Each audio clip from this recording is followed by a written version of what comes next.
around me.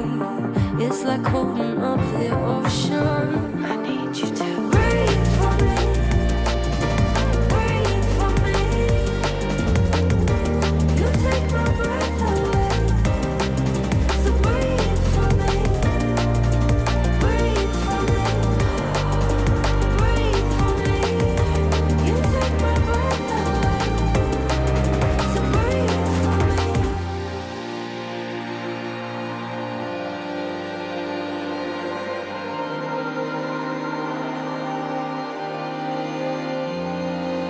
In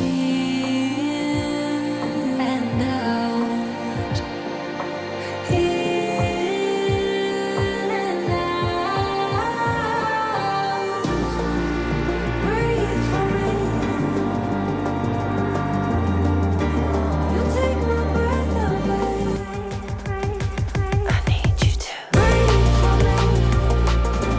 Breathe for me. You take my breath away. So breathe for me. Breathe for me.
Well, good things definitely take a certain time, ladies and gentlemen, and we do apologize for the inconveniences. Yes, there were some technical issues, but we have resolved all of them, and now you do not have to worry about anything else, right? Because I know a lot of people would want to know what happened in this previous map of Apocalypse, but don't worry, we've got the highlights loading up for you for that very reason. An absolute back and forth coming in, and this is what we always talk about when we say the name of Felines. Meaning that this team knows how to do that comeback.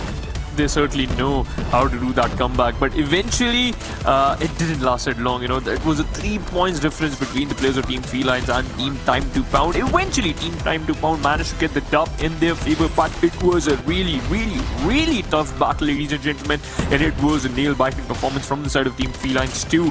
Eventually, Team Time2Pound managed to get the W, the victory, which they were looking for from. And this was the final moment in which we just saw that the 1 point they just needed were being secured by the players of Team Time2Pound. And now we just move forward with the next map, and that is once again an important one. And if all the viewers who are right here, the next it's going to be Search and Destroy, and it's going to be played on Standoff, and Team Felines will start on the blue side. One of the maps that has been the OGs, right? Not really just right now, all the way to the time when, you know, everyone used to have their own consoles. Black Ops 2, this used to be one of the favorite maps out there as well, along with Nuketown 2. So yes, hopping back into the CODM world as well on this one as we move in Search and Destroy. Ladies and gentlemen, we always talk about Standoff, you know, being one of the strongest maps when it comes to T2P, but Team Felines as well.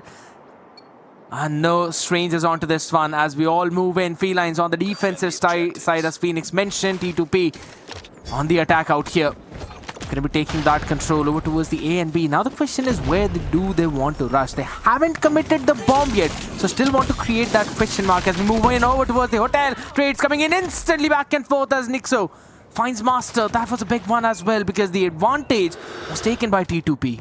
And you were saying about the questions being created, I just saw the kills being distributed right away in favor of Team Time2Pound, and eventually Felines managed to get the trade out. 1 minute 27 seconds left. Koopa jumping around, trying to jump spot these enemies, and he kind of did. The grenades being lobbed in front of him, and he just dodged all those. The hit marker was there, and oh my god, Abyss blinded like a bat, but still adamant.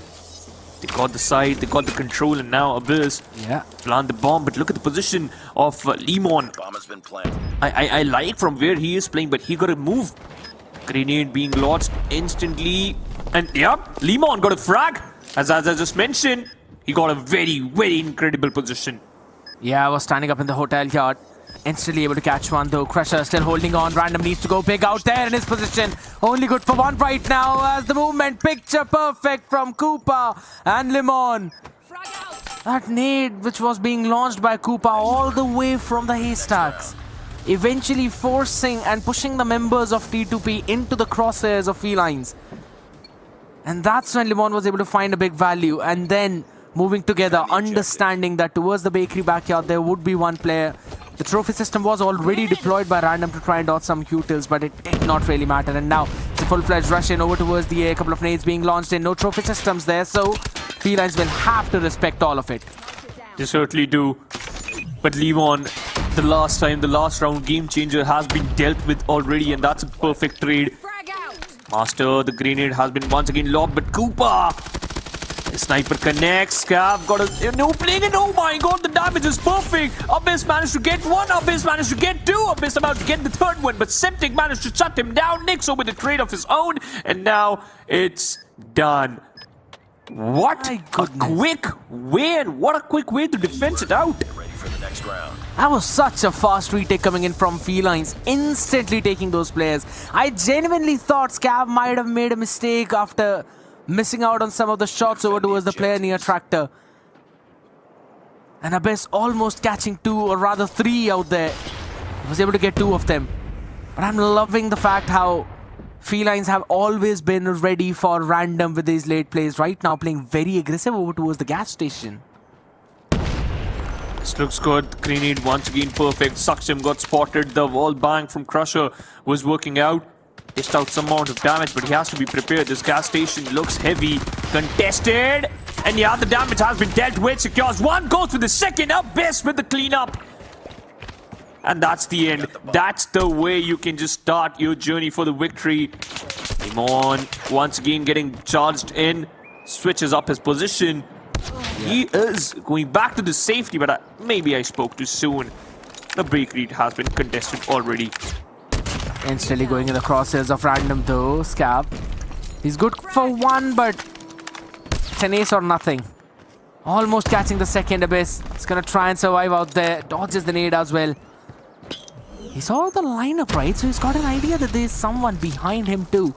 He's got to be careful all around here. The XM4 in his hand, along with the Tundra, while he's swapping the weapons. Suxim appears out of nowhere. That late lurk coming in from hotel and then from lobby, eventually catching him out of position. Defend the objective. 2-1 Felines answering back very quickly. Right now, Felines will have to do something, right? T2P bringing themselves back in this one. That's the big thing. Master also catching one more. That is big. You've already got the hit marker on Nixo as well, so a well-timed nade. This could be big, but nah. He's able to dodge it perfectly. And there's still a trophy system being deployed over towards the A. Oh, but two of the players has been instantly killed in house. One player behind Tractor, Nexo. He won't survive, or maybe he will. He thought he can survive. But Random and Abyss making sure that this could be the end. It's Koopa all alone on his own. Playing around store, and yeah, he has been packed away. Time2Pound with the comeback.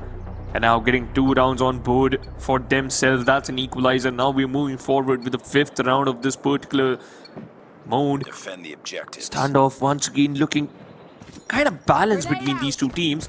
The grenade lineup towards Tractor. The trophy system was there to just defend it, and now you can see the barrage of grenades from the side of the players of Team Felines.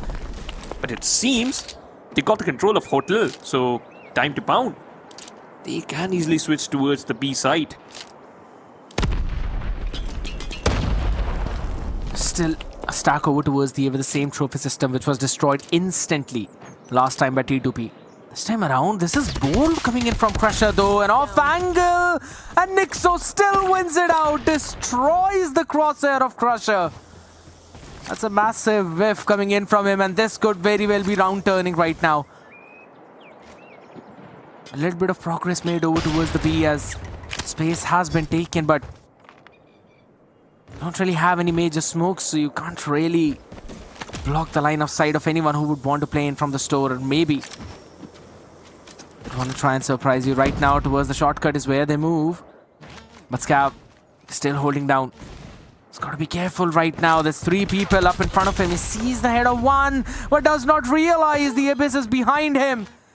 They got full control of the house, and that is big. It certainly is. Oh, the shot miss. And that's a very good recovery by the players of Team Felines. But now Master managed to get one more. Limon got one, but Abyss just trades him out. But once again, the house control is good enough. You got 20 seconds left. Nixo not get spotted, and he missed. He missed the final few shots. And that was the opening what Time2Pound was looking forward to. Koopa all alone. Spots out one, shuts him down, goes for Abyss, missing the shot. 9 seconds on the clock, repositions and tanks some amount of damage. 1 bullet, that's going to be enough. But no, Koopa just playing his mind out. But still, Abyss managed to take him down. 1 second difference. Oh my god, that particular round scared. It was a good one. Such a smart play coming in from Koopa. Almost Abyss was forced to take that fight, but eventually finding out the perfect time out here, having the advantage, and they're gonna at least end things at a bare minimum 3-3. But Random really wants to do something else, right? Opening things up pretty perfectly for his team, and right now The bomb has been planted. over towards the private backyard is where T2P have pushed up. Master was able to find an answer instantly as Abyss finds Koopa again. Not once, but twice now. It's a 2v4. Limon and Nixo, the only 2 people standing, and you've got the Tundra. Not really sure if it's gonna be if it's gonna do well against the HS. No. It's not. But okay, Nixo managed to shut him down, but that's not enough. Random with the trade from a distance, and now Team Time2Pound doubling up the lead. The scoreline is 4-2. We can see the sides have been swapped. Will the momentum get swapped, and will it favor the players of Felines? That's going to be the question now. You can see Time2Pound, they're just feeling themselves, especially look at the amount of frags Abyss got. 10 hitting the double digits already. Scab spots out one player, Random running for his life. Trophy system has been destroyed, but now they created a lot of noise, and now they're falling back. But scared, that doesn't mean the Time2Pound, they're afraid. Look at the position of Abyss. Look at the position of Abyss. That's a prime position. He can instantly hunt down minimum 2 players. He spots one, shuts him down, takes out another. No, Nixo with the reverse sweep and sucks him. Got caught his pants down. First one already coming in as well, but just behind Tractor is where Master stands. He's got to win out that duel. No. Nate being sent in to try and flush him out as well for the assistance of Squav. Master, lovely shot from him. The enemy has the bomb. He's trying to do more for this map as the previous one was not that good. Cooper with good for 2, but still an answer back coming in. Not enough. Crusher, he wanted more. A 3k coming in for the side of Felines. Yeah. What a way to try and bounce back out here after a 4-2. Defend the Abyss, objective. he got a chance, right? He would have secured both the frags, but unfortunately, the moment he died, the team T2P, they got crumbled. The barrage of utilities, you can clearly see in between those utility masters to secure 2 frags. Scav just moving forward, but Saksham, he is good enough for all of them. Grenade being cooked, and Limon got hunted. Limon, that's the end, and Random with the final frag. A quick end, and Team Time2Pound once again getting the advantage in their favor. Big one. Considering they had some extra trophy systems over towards Defend the the objectives. A site itself. That was crucial one.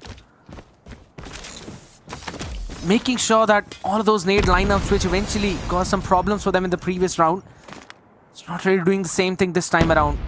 And they've swapped a few things up now. Trophy system over towards the convenience store, one over towards the hotel shortcut.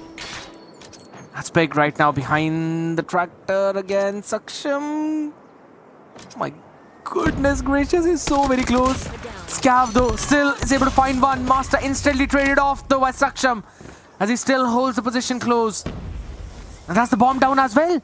A full information right now for T2P, but not the numbers as Septic and Cooper taking control of the hotel yard out here. Able to catch in quick rotations out. And look at the late lurk coming in from Limon. This could be disastrous for T2P. This certainly could be, but Limon got spotted. He got one chance and he missed it. But Saksham, he's not missing a single shot. Limon, oh my god, that's a quick one. Fourth for the players of Feline at the end once again puts you in a spot in which, by which you can easily try to hit an equalizer. Time2Pound, they have to defend now. They have to increase the lead. They have to get back into the game once again. The smokes is good enough to put you in a worse spot. But guess what? Master was prepared, but not for Scam though. A trade right there in Nexo. It's too quick, and look at the control by these players. Oh, lovely shot from Crusher. He's able to catch not one, but rather 2 now gives the advantage back to T2P. A lot of opening this time around all the way from the hotel shortcut. That's a big problem. Bomb down now out in the open as Crusher has got the off angle as well to play around with. This is the thing about T2P, right? Yeah, Felines, they pushed all the way up in mid, taking control of that space. Master catching one through smoke. That was good, but eventually traded off instantly by Nixo and Scav. And T2P realized that Felines are pushing mid heavy, so they quickly went for a very fast flank over from shortcut, then moving all the way back in hotel through the first floor itself. Bit of an opening right now being found by Limon. He can absolutely catch one. A good answer coming in, but Abyss is right there to shut him down. A 1v2 right now, and the players would need to play in together. Yeah, 48 bomb drop. seconds for Nixo to work with. No friends, no teammates, and not even the bomb, not even the site. And Nixo, Oh my god. time is completely against him. This round is completely against him until unless he just hunt down both the players. But that's a perfect setup by the players of Team Time2Pound. We all know that this has to be the 6th round. Slowly and surely, Nixo just moving towards and forward towards the bomb. 13 seconds, he got some time left in the tank. He got some fuel left in the tank. Moving forward, understands the play, picks up the bomb. Does he have time to plant it? He spots out both the players missing the shot. Crusher, he knows that he has to plant, he has to stick, and he has been pushed and pushed towards the spawn. Time2Pound, one more round, and that's it. You can move forward and you can move free to get the victory. Still, Defend the objectives. opportunities right now for Felines. Maybe they can try and push it all the way towards the OT. Depends on where they want to end up right now. This attacking half has not been looking good for them. And T2P, they don't shy away from giving mid control. They're absolutely fine with giving it all up. And look at them again.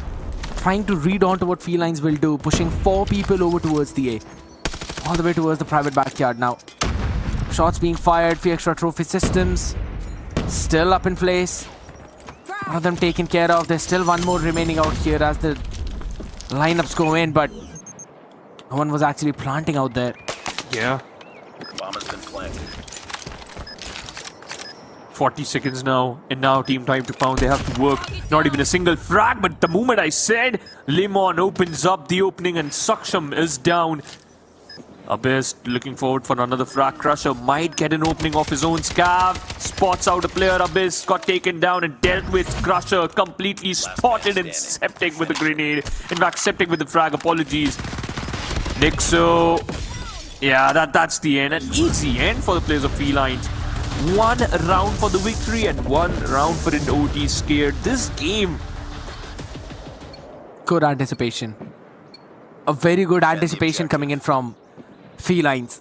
They kind of expected that T2 people, they're kind of playing retake heavy on either one of those avenues. So they just held on for the early one if there was any kind of push from T2P, which they eventually had in one of the previous rounds when they moved all the way from the hotel shortcut all the way back and got an opportunity. So they played it. They played early slow and eventually were given so much space to work with that T2P could not retake. 3 trophy systems now. 8 being thrown Grenades are in. good. Limon again with the opener now. And that's what you want from Felines. Abyss completely open, out in an open and got killed. Saksham eventually found one, but that's not enough. You need some more. And Crusher, he got 1 frag, but that's not enough because Koopa and Limon making sure that they get the better result. But Random with 1 shot can connect another, and he will. But nah, Nixo. Next round. That was a perfect run from their side, and Felines pushed this map to the overtime. Holy smokes, Nixo! We got the bomb. What a late play, late lurk out here. And Random did not expect that. He was holding it out for such a long time right now. But it's still absolutely fine. An aggressive push coming in from Felines over towards the A as they take control of the bakery yard. Pushing off Nixo all the way, or rather Saksham all the way back into the bakery itself. Heavy push coming in from that side, and No idea. T2P still have not taken any other part of the map, so that is a bit concerning though. Random finds a nasty answer over towards the hotel shortcut. Perfect one.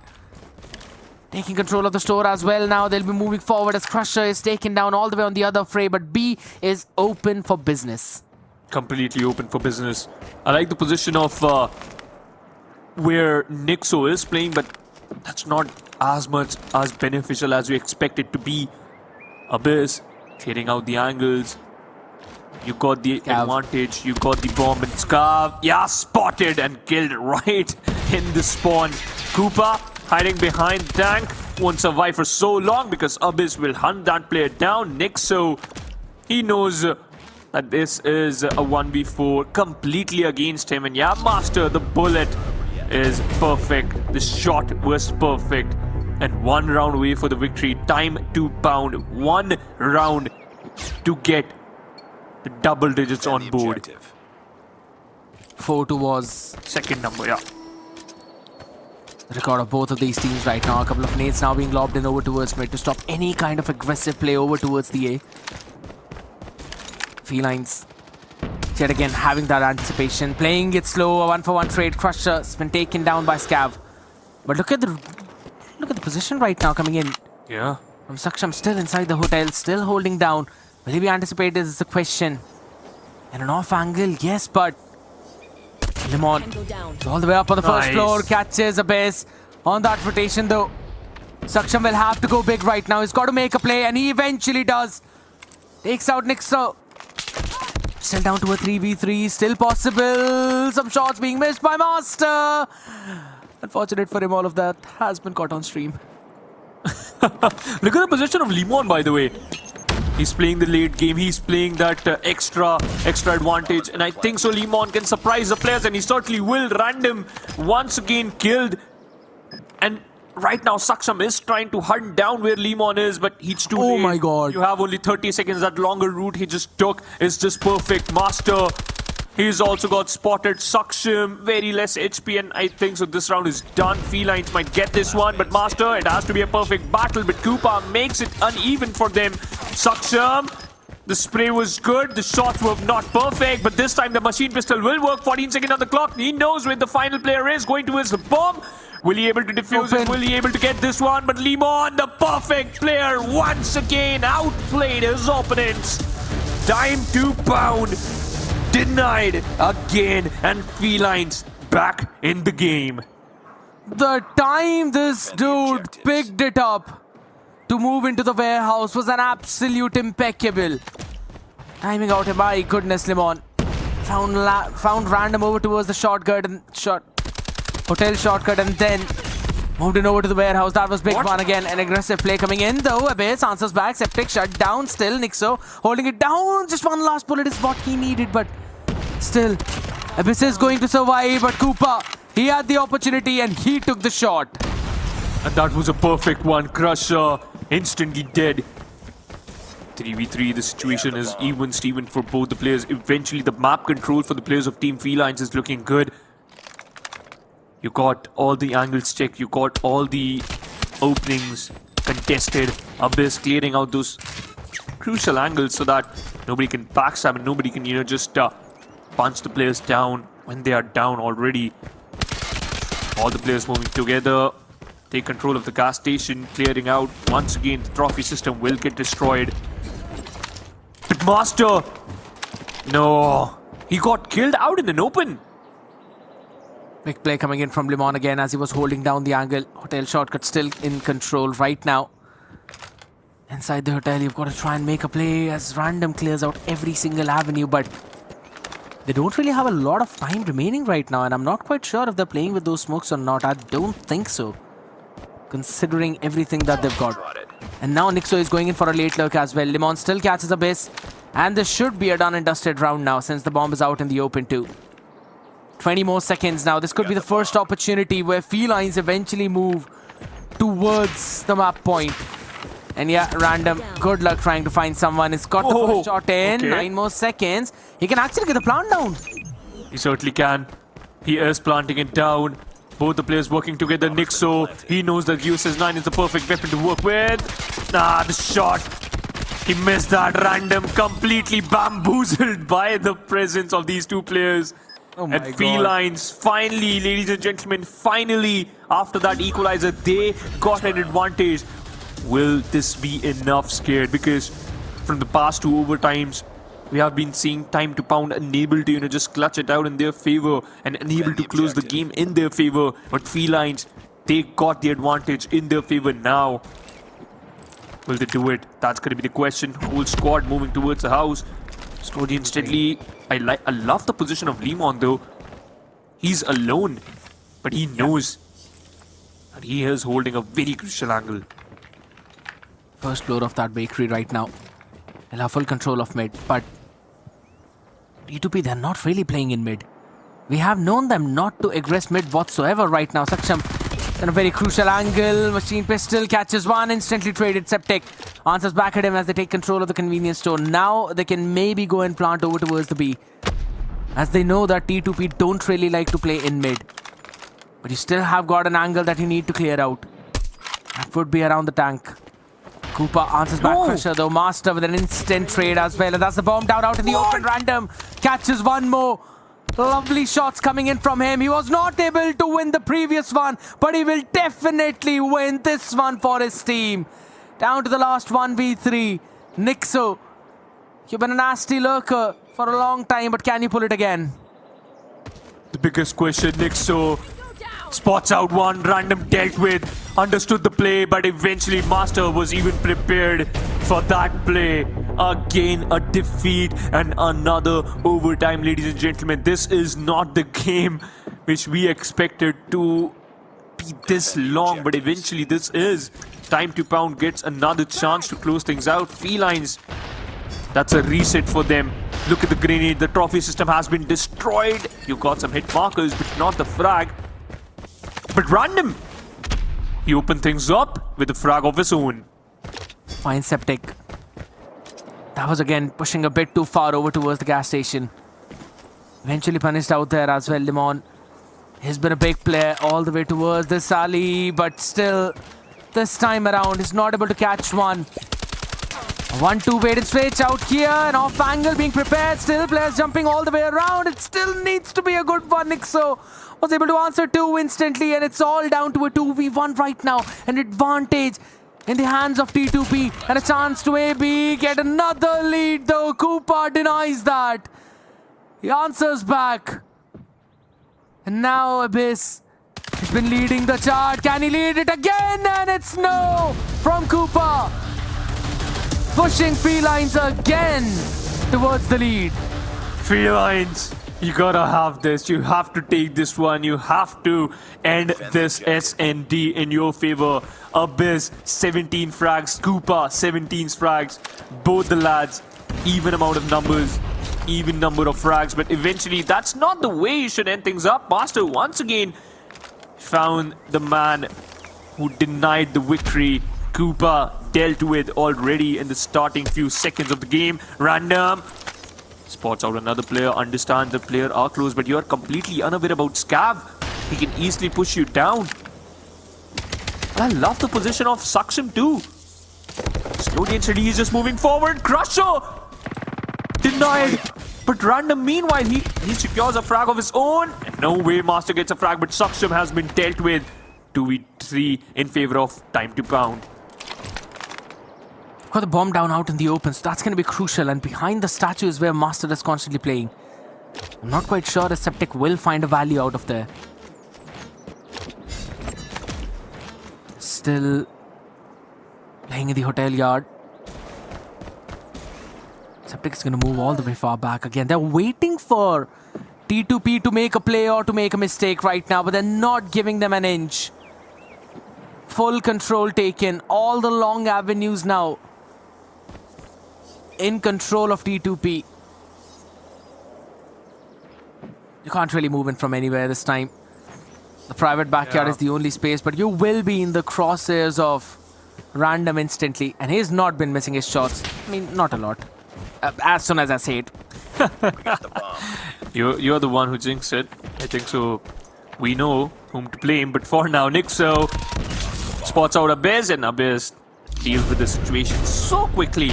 And you don't even understand what just happened. Another overtime, ladies and gentlemen. Now you have to get 11 rounds in your favor to get this map done and sorted out. Standoff once again. A map which is testing all these players to push past their limits.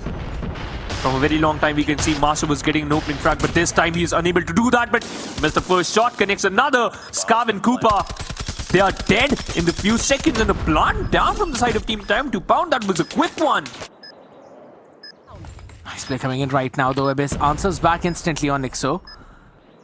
And this could be the best chance right now for T2P to try and gain that advantage. Felines down in a 1v4. Bit of a problem coming in though, but there's still an opportunity. No chance given. But it's not over yet. Random, Ready up. perfectly on point. Now the advantage for T2P again, and maybe this is it. We've already been here for 19 rounds.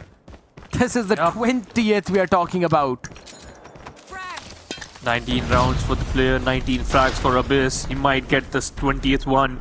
Looking forward to that. Saksham, he has been dealt with, and the plant is already down from the players of Team Felines too. Master missing that crucial shot, and Limon connecting it. Crusher is dead. Abyss is dead, but Master is surviving. For how long? That's going to be the question.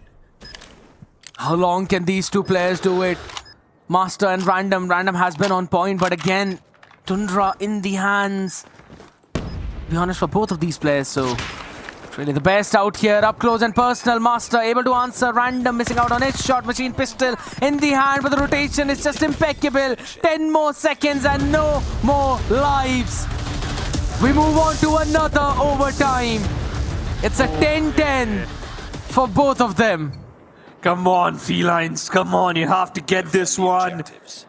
Get the advantage and take the map in your favor. That's what the whole squad, that's what the fans want. Felines try to get this one, but Limon starts an opening once again, but Master even things out, and Random got one of his own. Abyss got the control of the site now. Crusher going for those wall bangs, expecting that he can get a hit marker, but nah.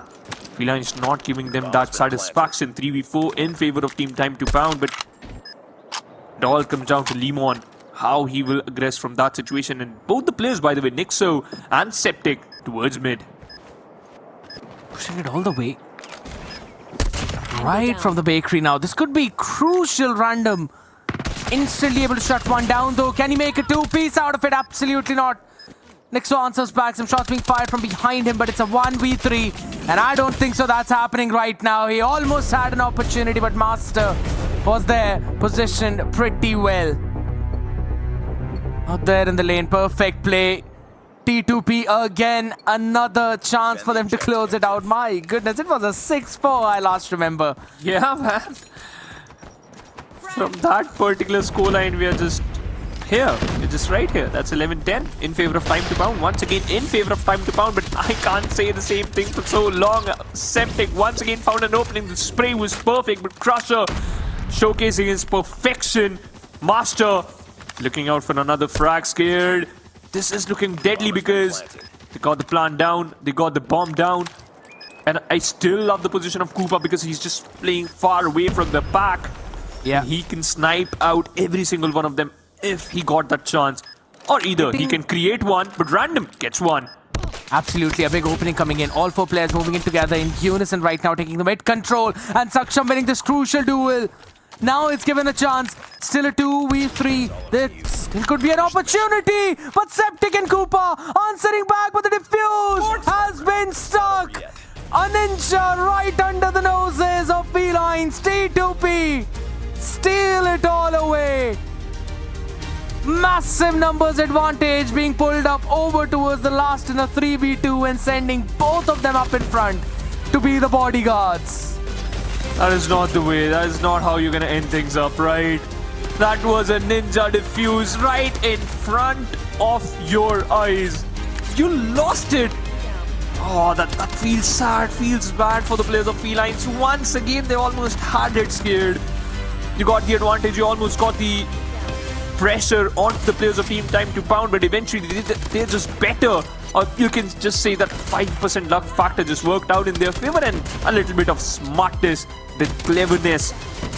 But a very good game and a lengthy one for sure. That is indeed, never thought that this could be this long, but hey, eventually it's Team Time2Pound getting the better out of it. And now the scoreline is 2-0 overall in favor of Team Time2Pound. My god, that one last plant, man. Normally, we've constantly seen Felines go for the open plant up near the tires. Oh my god. This time around, the position of the rest of the members not really that well to try and stop them. Look at the amount of frags.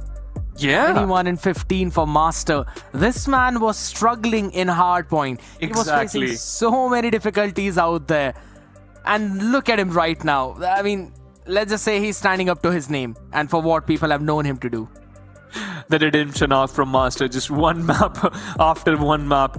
That's what you want, right? Master getting the better result, but eventually Abyss controlling the game in the midsection. Random also those beautiful shots. Felines, Koopa tried his best, and that Koopa, that 1v2 from him, from Koopa, by the way, was so good. By the way, True. It just made sure that at least we can still fight back and try to get this map in our favor, but unfortunately that wasn't the case. And now we will move forward with the next map, the next control mode. It's going to be played on Crossfire. Whew. Crazy rounds, crazy approach and crazy strats, but eventually an interesting end, by the way. Ninja, I mean, again, it came down to that one last positioning coming in for the diffuser, right? Just being a little bit behind the covers, and that was the main play. Both the players, they were all the way far back. Again, they had the snipers, they had the tundras to work around with.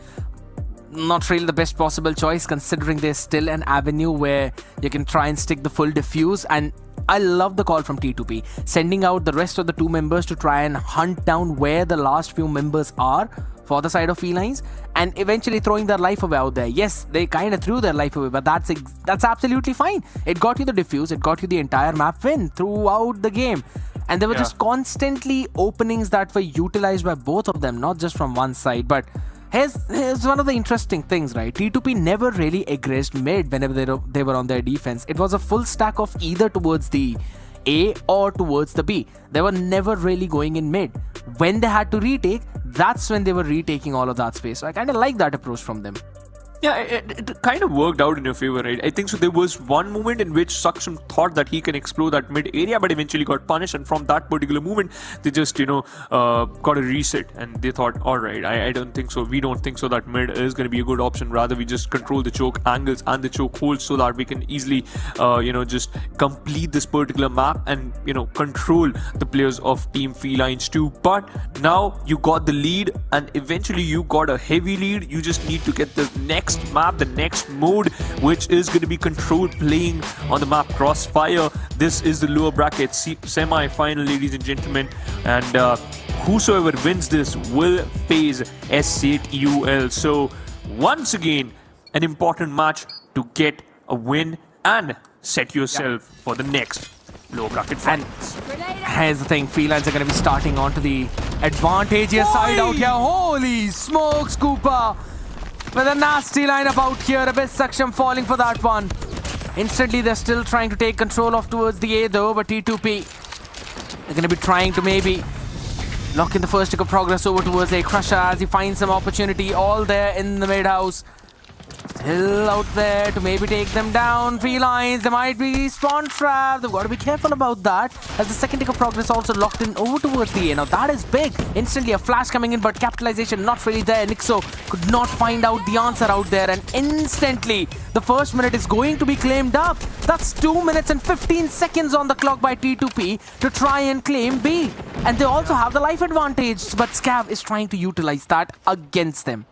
But once again, Team Time2Pound, they're just good so that they can just control the next half, the next objective. That's going to be B. You got the life advantage, but not for so long, because Lemon once again showcasing his brilliance with that sniper getting 2, and Koopa falling up. Random and Master showcasing their own A-class performance with that machine pistol, and Abyss following the lead and following the charge. 2 frags away, but you have to take control of the B objective now. Master understands where the player could be. Saksham got spotted, and a perfect shot with Septic. A very important angle, controlling that stairs on his own. Master, he knows, he spots out the player. Lemon gets another Scav out in open and managed to get another. Master thought that he can win, but Random's machine pistol is too good, and Random with another spray, getting the third on board. Big one as well, as it eventually got some time for his team too, but instant retaliation from Felines as Random pushed out a bit too far up in front right now, with the Tundra still fragging, still finding value in the bus station itself is where this B point is. You've got to stop all of them. Tempest instantly utilized. Scav, what a lovely answer. It's an 8-9. Not a first tick locked in right now. Scav, Nixo answering back. It's only halfway done. You've got to lock in the first tick of progress to try and make sure it does not deplete out of there. But 6-7. So very close. Saksham. Septic is right next to him and he wins in.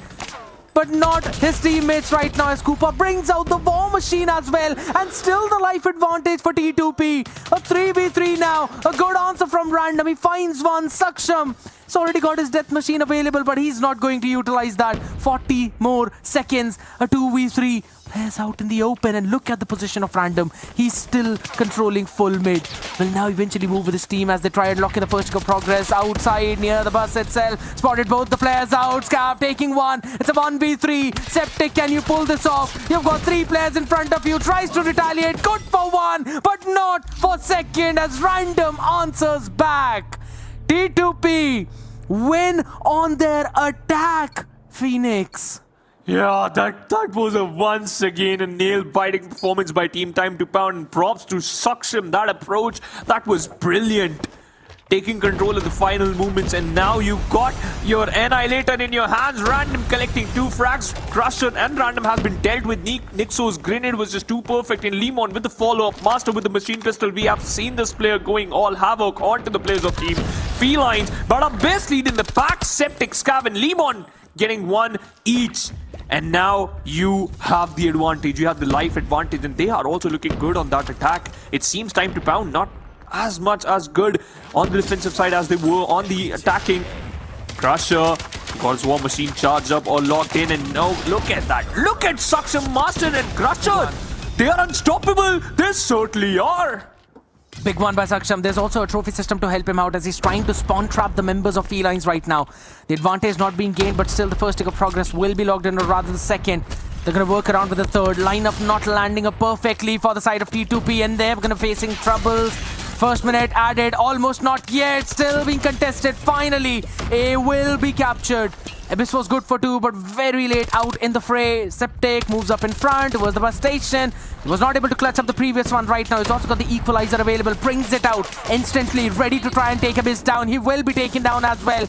No time for any kind of answer as he moves up in front. Can't really move up as further as he would like to go in with this equalizer. Death Machine brought in. Nixo shuts one down. Abyss answering back as well, shutting down that Death Machine. 12-12 right now. First tick of progress almost being locked in. Will be shut down. Septic moved in a bit too far in front, as his equalizer was almost about to be over. Now Abyss pulls it all out as well inside the butcher room. Can he get one? He instantly will, but can he find any more value out of it? Is a big question. All alone, he's going to try to go for the spawn trap. Koopa shuts him down. It's a 9-10, but a life advantage for T2P. And T2P understands that they have to take control of the B objective, and Team Felines, they have to push and at least try to, just punish the players of Team Time2Pound. Random again creating another advantage. Now you got 2 lives advantage. Koopa has his War Machine Suction waiting for his bait to arrive, and it is right in front of his eyes. And yeah, Septic denied. Random gets one more, and Saksham still holding that crucial angle, and so good with his USS 9. It's 9-5, 5 lives advantage. Nixo just trying to deny the players. Scoopa did the same thing. Nixo once again moving forward, but you have only 45 seconds left on the clock. The time is against you, and you don't have much of a map control for yourself. Smoke in the mid. It's going to fade away as well. No opportunity now as Random holds down Scav.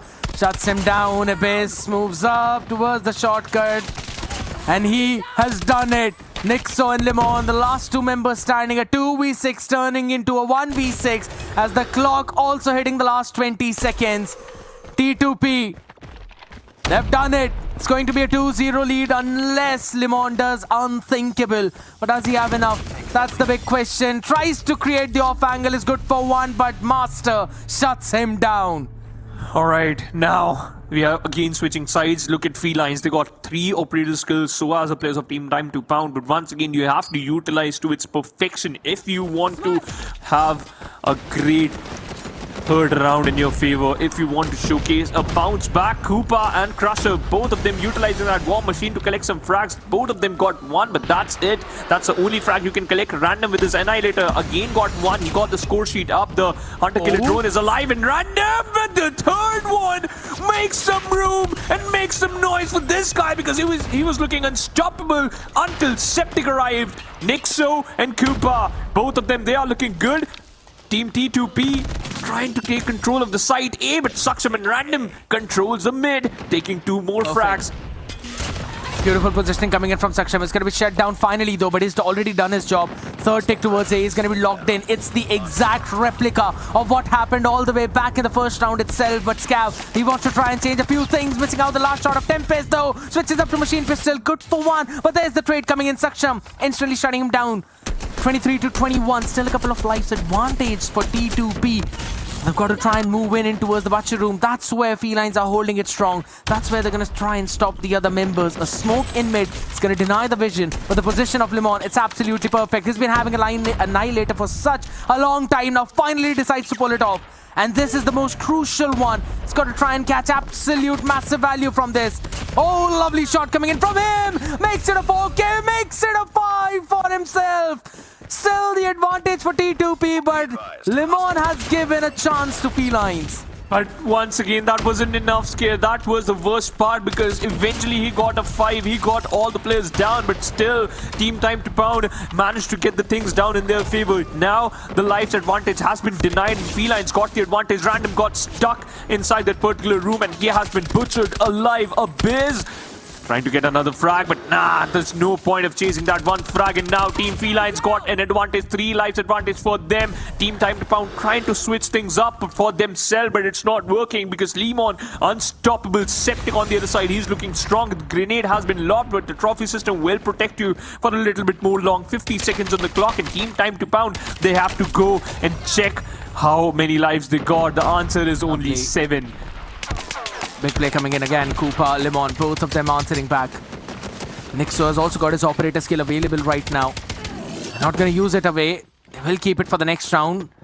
Bit of a fight still left from T2P. 5v10. Every player needs to catch 2, but that's not really the way how things go, do they? Nixo, Septic, shutting down everyone outside of the bus station stairs, and that's it.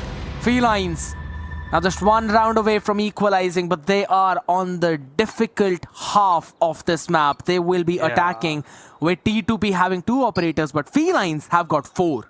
They got the advantage in terms of operators, but will this attack help them? Whole squad just running like bullet ants and will try to shut down the players.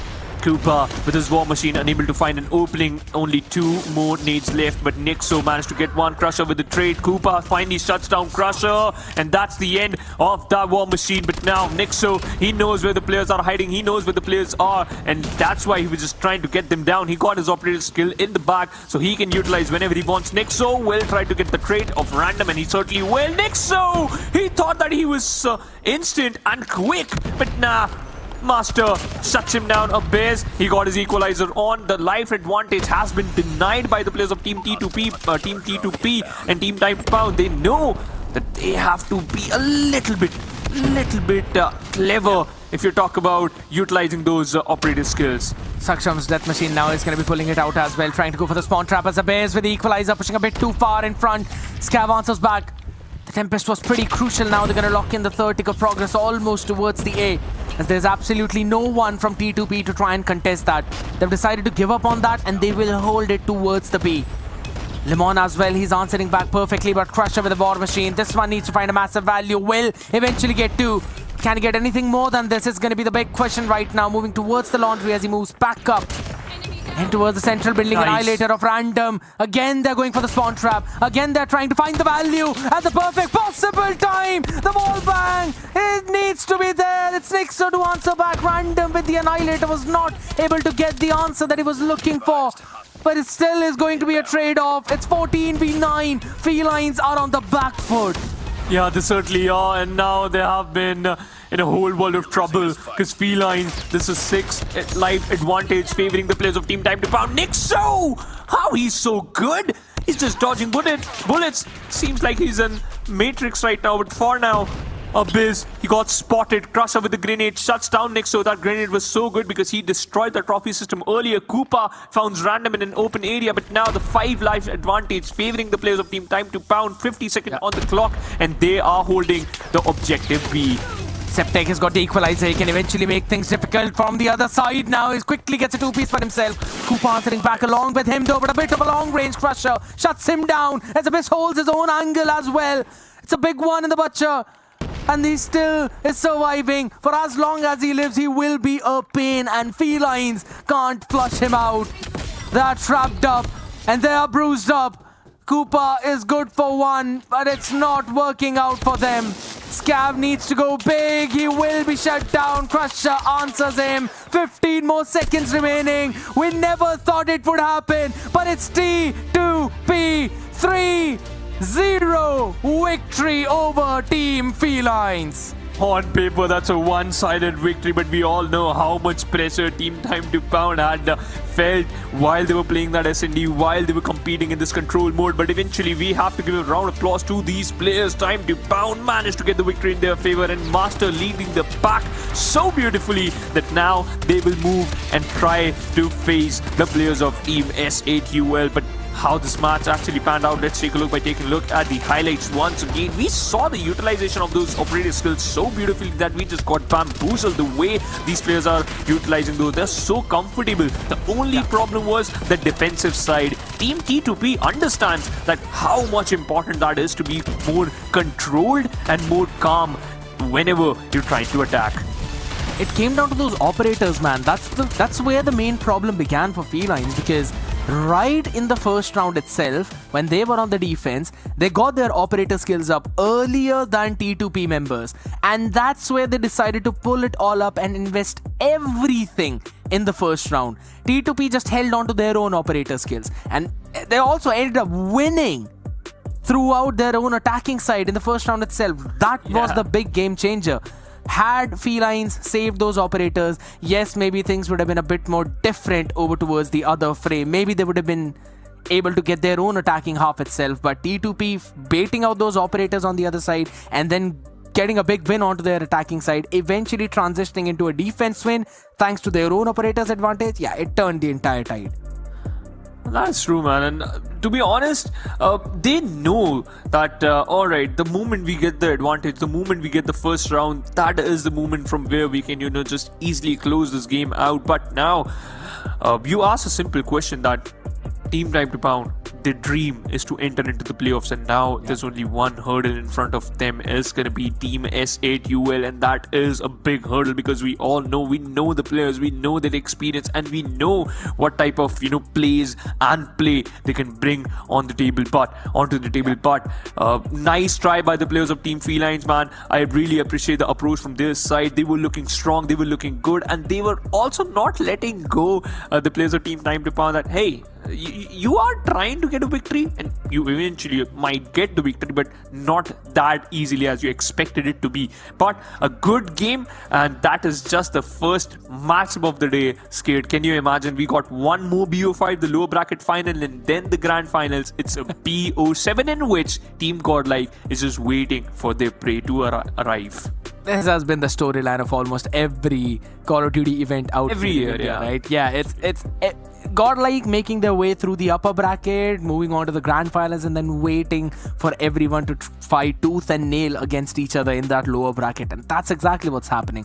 But this is what I always talk about with T2P, right? That this is a team that always make those lower bracket runs. And you know what? There's a man who eventually leads them on the maps of Search and Destroy. So let's bring him up for the interview itself. We've got Abyss out here lined up, ladies and gentlemen, for that interview. Hi, Abyss. How are you doing? I've been good, bro. How are you guys doing? We can't hear him. We'll have to fix that one. Don't worry about it. We'll have to get the chick as well. Hey, Abyss. Yes, can how are you you, hear my me? G? I'm good. How are you guys? All right. I'm awesome. So, you know what, Why? Scared, you'll get things sorted out, and I'll try to, just pepper him down with my questions. So, Abyss, playing with Time2Pound, and now you will face the players of Team S8UL. Is your heart beating fast, or you're just prepared for it? I would be lying if I said my heart wasn't beating fast.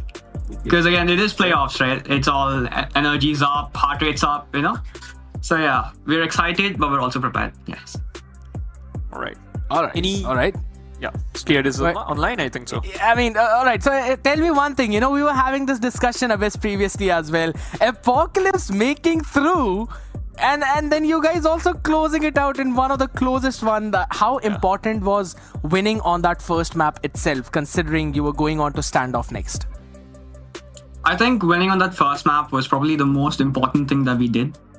Because it really takes a huge toll on players, especially in such a big stage. Winning or losing the first map really makes or breaks the rest of the maps for most players. Yeah. So it's good that we were able to close it out, and our team morale stayed high throughout. Regardless of the scores going close, we always felt in control. So winning that first map I'd say, was key to us winning the whole series. Nice. All right. Phoenix, you got anything else? Yeah, especially you got a lead on the second map, the SND. That the lead was of 2 rounds, and after that we just saw overtime. What was going through your mind and the whole squad? Nothing really. We were like, bro, how much longer? Because it was just a cat and mouse race afterwards. Because I feel like we kind of got a bit overconfident, but not too much. But then we just kept going in circles. But we were in control, like I said, right? We were not afraid at any given point. Even though the scores were 10, 10, 12, 12, whatever it was, we still felt very much in control. So as long as that is there, I don't think there's anything to fear. Perfect. Skating. Who's with you in the room right now? Who was showing Yeah. the 3-0 from behind? I have Master and Crusher with me in the room. Shout out to my guys. And- These are good luck. You got the coach too. I am happy we can see the coach too, because it's pretty rare to see the coach, But but the whole Nice to squad meet is there you, almost. people. Yeah, they're all here. All right, tell me one more thing. What happened to Master on the map of Apocalypse? He was facing so many troubles, man. Like Random is hitting a I will 30 not- bomber, and Master is. Go ahead, man. Go ahead. I will not give any excuses. I just played bad. Let's just say I played bad. But I redeemed it in SND. I redeemed it in SND. You did. Yeah, You absolutely did. That was my next point, right? How did you bring yourself back from that mental when you were struggling on hardpoint versus then leading the team on SND? I literally asked him. I went out of the room. I did 10 push-ups outside. I came back and I was like, I'm locked in now. Awesome. And I had to drink some Oh my water to God. calm my nerves down. I was good after. Fair. That was absolutely smooth. Phoenix, you've got anything else that you want to ask? Can we see the coach once again before we just wrapping up? Oh, that's not the coach. Oh, coach. The coach is here. Coach here. The coach is here. coach is here. This is our coach. All right. Any final good. statement from your side before we just heading for the lower bracket final, guys? I guess. They put me in the spot here. I don't know. I guess we worked hard for this. We have been grinding for the past few months. We've been preparing for this. We've been playing the game for years now. So Right. yeah, we hope that things will go our way. Looking forward to it, boys. Looking forward to it. Good luck for your next match against S8UL and congratulations for this win. We'll see you guys in the next one. Thank you. Thank you so much, fam. Take care. My oh my. This is the perfect strategy, right? You know what? I played Yeah. bad in the first one. I went out, I did 10 push-ups. I'm absolutely going to remember this. I think so. I need to do that strategy too. I have to, just utilize that in my favor too. I might lose weight while doing that, but for now, if you talk about, putting a weight on your shoulders as well as on yourself, now you have to face the one of the most incredible team right now working out their way. Unfortunately, they faced a defeat against the players of Team GodLike Esports, but now Team Time2Pound are gonna face Team SADUL Esports. And as this Abyss said, yes, his heart is beating, but they are prepared, and it seems the whole squad is prepared. And I'm really excited that how will they perform in the next BO5. Let me set the narrative up. Before we head on to the break, let me set the narrative up. All the way back in 2023, during the first ever LAN in DreamHack, that's when Abyss and Master, they were playing under the banner of TWOB, and a few of the players of this SATL roster were playing under the banner of Vitality. That time also Vitality was hot favorites by everyone, but TWOB eventually pushed them off back in the 4th position to win in the lower bracket matchup. It's almost the same story, but a very high stake right now because it's the World Championship slot at stake, ladies and gentlemen. Who will claim it? Will it be S8QL? Will it be Time2Pound? We'll get to know that after this short break. Don't go anywhere.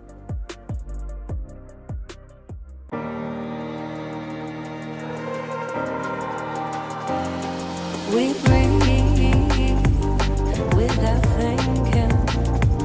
It's automatic, like a pendulum swinging.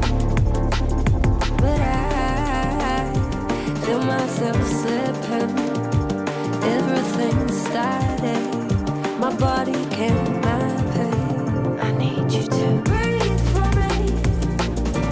Breathe for me. You take my breath away. So breathe for me. Breathe for me. Breathe for me. You take my breath away. So breathe for me.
show. They looking at us like we gotta go. Super bad, baby, and we outside. This the game everybody waiting for.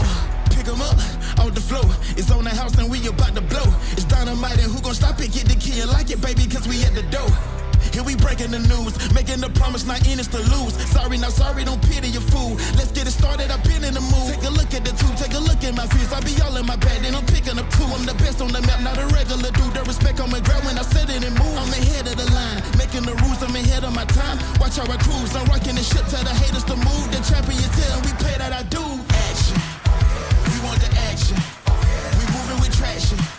We tend to get active, let's get active. Action. The action, we moving with traction. We tend to get active, let's get active. Ride with me, yeah they ride with me. Come and slide with me like the tide slippery. Got the town burning in the squad with me. Yeah, the squad with me.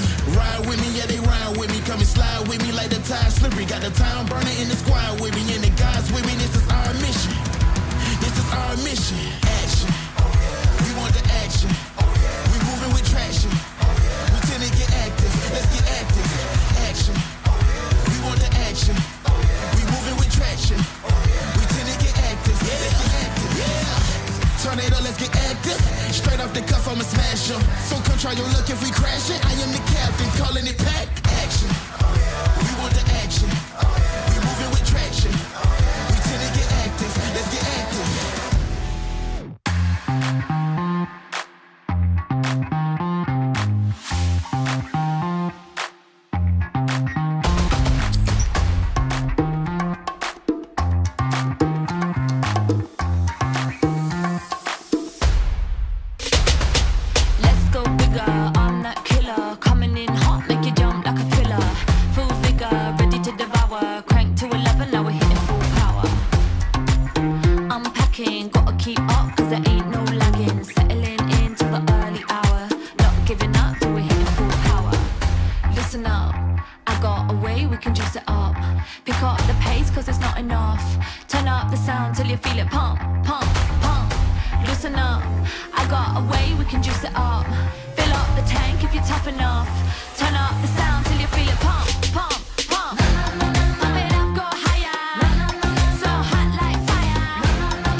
Can't lose face cause I'm coming in heavy.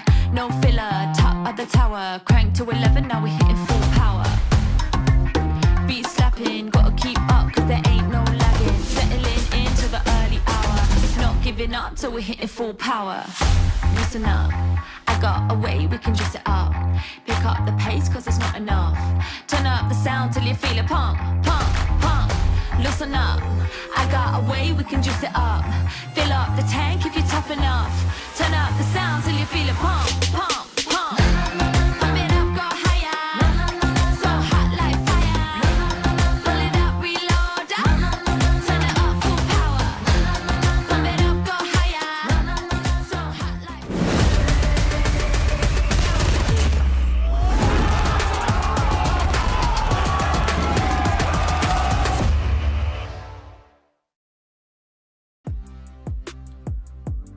The story is not yet over, but rather it is beginning for either SATUL or T2P with a lower bracket run now down on the line. Ladies and gentlemen, we will be moving on to the lower bracket finals pretty soon. Y'all are watching the Call of Duty Mobile World Champions India Stage 4. My name is Kadiet, and alongside me you've got Phoenix as well. Phoenix, a pretty interesting match in the previous one. The scoreline does not demonstrate what actually went in those maps. Yeah, it certainly was a very, very interesting situation in every single map, every single mood, every single time. We just saw Team Time2Pound, just fighting and trying to get the victory against the players of Team Felines. Eventually, they got it, but it was a tough fight against that particular team. But now you are facing a tougher opponent on paper, Team SATUL. The players, they have experience. The players, they have also, showcased in the past that what type of capability these two players, hold. But as we know, yesterday we saw that there was a matchup between these two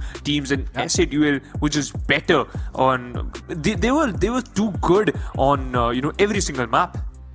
Here's the thing, right? SATUL have faced Felines as well now, and that's the point of comparison that we'll eventually have. Their game against Felines was still very dominating, right? While if we compare it with T2P's run against Felines specifically, when things went down on the first map itself, that was pretty similar. I think so. That's where I would say SATUL have a bit more of a domination on that edge. So I'm not quite sure if we're going to still see Apocalypse make it through from the Heartsian, or rather from the hardpoint base itself, right? So I personally think that the map veto is going to be very crucial right now, coming down to it, because there are certain maps where T2P are very comfortable playing on, while if we talk about SATUL, you know, man, Marvel, Fran, both of these players, they've been absolutely mad whenever it comes down to fragging. That is certainly true, and you know what? If you talk about the fragging department, especially in the S&D department, Team SATUL, Marvel especially, he knows how to control any situation, especially when your team is on the receiving edge. And you know what? I have to take my words back. Yes, SATUL, they had faced the players of Team Felines, but they haven't faced Team Time2Pound, especially in this particular stage, especially in this particular situation, because back in the days when they were in the Group B, both the teams, they were in the same group, but Team Time2Pound, they faced an elimination against Team Accelerate, and then they had a victory against them. So they haven't had a single match yet. So this just puts us and both the teams in a spot where you can create some questions, and you can easily try to revolve the game around those particular scenarios, those particular strategies, and especially those particular situations. But you have to get the victory in your favor. Once you get the first map, as Abis said in the previous interview, that once you get things going, you can easily just convert that momentum into the victory. But we do have the map veto right in front of our eyes. Combined, it's going to be the first map which is going to be played on hardpoint. Then we'll move forward and towards the firing range, the OG map itself, and then if things get good, we can easily move towards Crossfire. And Crossfire is kind of very common nowadays, especially on the map of the mode of It's like every single team wants to play on Crossfire. They're absolutely done playing takeoff and raid time and time again, so they're entirely bored out of that. But my main focus is going to be Combine itself, right? Because one of the new additions that was added later on in the iterations onto the hardpoint area, and I think so there's a lot of teams that actually like to play on Combine, and one of them is Time2Pound. So this is very interesting to see now that SATUL themselves have picked up the map of Combine, because I was not really expecting for this one to come through. Most of the time teams really ban it out. Now if we move to map 4, we will have slums, but as you mentioned about the map 2 itself, firing range, we have seen both of these teams play on that map itself, and I personally feel, thanks to Marvel, thanks to Jess, thanks to Fran, I'm pretty sure firing range will go for the side of SATUL. Yesterday we saw Jez, so good, especially just giving a perfect neck-to-neck battle alongside Marvel to the players of Team Felines, and we saw that how incredible that firing range is for the players of Team SATUL. So yeah, it is going to be a crazy day, it is going to be a crazy start for both the teams, but I think so Team Time2Pound, they got the momentum in their favor. SATUL, they have to start on a fresh note, but whenever you are on the fresh side, whenever you're just going to play the first map, you might feel way confident, and you might just hit those shots so perfectly and so accurately that you might punish your opponents from the get-go. But once again, Skate, this is going to be an interesting question, because Time2Pound, they are looking forward to get the playoffs in their name. It's going to be very difficult, to be very honest, right? Because as we mentioned, Jez, Marvel, these two are the main key players when we talk about SATUL. They're the ones who always take the baton up, they move forward, and when it comes down to those firing ranges or to those S&D maps specifically, that's also where we've seen them shine the most. Yes, yesterday against GodLike, it wasn't really the prettiest story that we would normally say, but let's be brutally honest, right? We know the capabilities of these players. We know Marvel for such a long time now, all the way back when Tectonic was also in the same roster. They used to play with the same boys out here under the banner of Vitality, and that was the roster that was able to defeat GodLike. They were able to win against them. Now, yes, they want to try and recreate their former glory under a different banner with some new players added in as well. That is something which could catch T2P off guard. Maybe that's something where you can try and brute force your way through, right? Because we know Marvel to be an absolute beast when it comes to in-game mechanics. And he certainly is. He just, just showcased that time and time again that yes, you have to be careful of me. But I think so, for me, the conversation will revolve around two specific players, especially Master, because in the previous map, when we saw that he was unable to perform that particularly and that perfectly on the map of hardpoint, in the mode of hardpoint, he just did some push-ups, he gained his confidence, and he bounced back in S&D. And we saw the similar story with Trunks. And now that the question arrives that, okay, will Trunks be able to, just showcase his true performance? Will we be able to, just see him in the Super Saiyan mode and, just push his team towards success? So these two players for me are the main highlights. I know other players are incredibly good, and as you just mentioned, Marvel, Jess, these two players are awesome, and these two players know how to, get things sorted, especially when we have Sams and Jokos in the lineup too. We can never forget about those two lads, but I'm more excited about who will get things started for themselves. Let's get this party started. Scared, the first map of the lower bracket finals. Team SATUL versus Time2Pound. Identified. Big opportunities right now for Time2Pound to maybe get to possibly one of the best opportunities that they've ever had moving into the grand finals of this one, but that will only be possible if they stomp over SATUL. Some players that faced all the way back up in the past right now as Marvel, Trunks, they eventually destroy them early on out here right now, but not a lot of points being gained by either one of those teams, right? Because again, towards this mid, towards this P1, it's super scrappy, it's constant bombardments of players moving in, and that's what is eventually shaping up this first hill. The things are going to roll differently once we move to P2. Yeah, in the center, they are taking control of that hard point, and Team T2P, they are looking good, but Jess with the different plans in his mind, secures 2 frags. Marvel spots out the players, the trophy system has been deployed, and now the grenades being locked, but it doesn't even matter. Marvel and Fran looking so good that their weapons are talking. Crusher not even checking the close angle, and that's why he got punished. Team SATUL getting back on track and collecting some points. I think so they can easily hit the 25 mark, and if the way they are performing, they can easily get that. But the question remains same, that how many points Time2Pound will get. The answer is 12. Not a huge difference, but still good enough for SATUL to lead the control, now take the control. If we're really talking about that, right, yes, I agree. SATUL for now having that control as well, and again, in the room, they're holding it down. Lab is there to try and claim as the Tempest is performing impeccably. Hunter Killer and Freddy available right now. It's going to send it out as well as you get one more. Marvel getting an absolute monstrous 4K. Moves in over towards the side as well to try and maybe catch someone if they want to go for the long rotation, but it does not matter. Bisansa's back, but it's not really that pretty. Master and Random, both of them are struggling on this map right now. Certainly are, and that's a bad news for them. But now you know that somebody has to step up, and it's going to be Jez utilizing the equalizer very perfectly. And now Fran with his war machine holding that choke angle and denying all the entry points. Jess is just doing the same thing, collecting more frags time and time. And now 70 total points for the players of Team SATUL. And I think so they can easily hit the 80 marker there. Suxem and Master doing a fabulous job. Crusher thought that he is smart, but nah, he got checked instantly. SATUL 80 points on board. Still holding it down. That's the biggest money hill conversion that you can really think about. Started off from 22 or rather 23 and then moving all the way towards 80.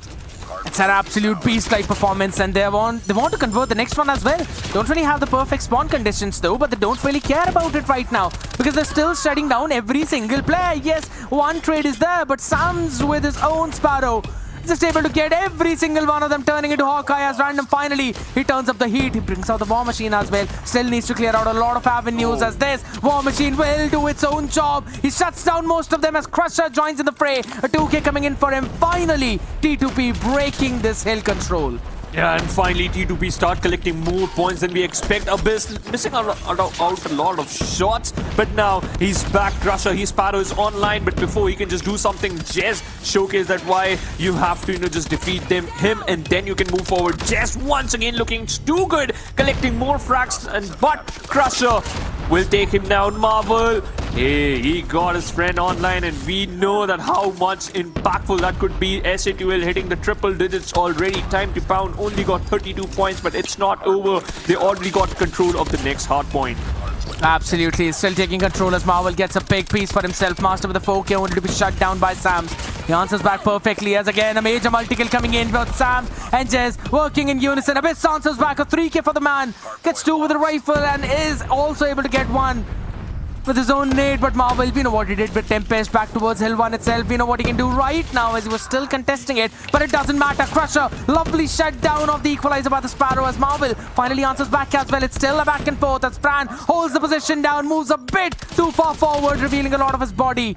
Eventually gets taken down as well. 114 to 40. Still T2P trailing massively behind S8UL. They are trying to just get kept back up, but unfortunately the amount of frags Team S8UL is collecting is humongous, and you don't even know how to just retaliate back perfectly. Frag just look at him, 5k in a row, and he just got killed by a Crusher because his HP was low. Despite of that fact, Fran is back in the game, looking forward for the next hard point, and now it is a very, very interesting turn of events because S8UL start collecting some more points and just controlling the angle. They are denying all the entry points, are controlling their spawn. Team Time2Pound, I don't know how they will work their way through this situation. Not really happening as they try and move towards the billboard as well, but S8UL have got full of that under their control. Big fight being won right now. Mastery was able to take control of that part, eventually taken down as well as again it's Jez who answers back. 2 for himself. Saksham is able to shut down Trunks, but it does not matter. Sidelines not clear. Sams moves in.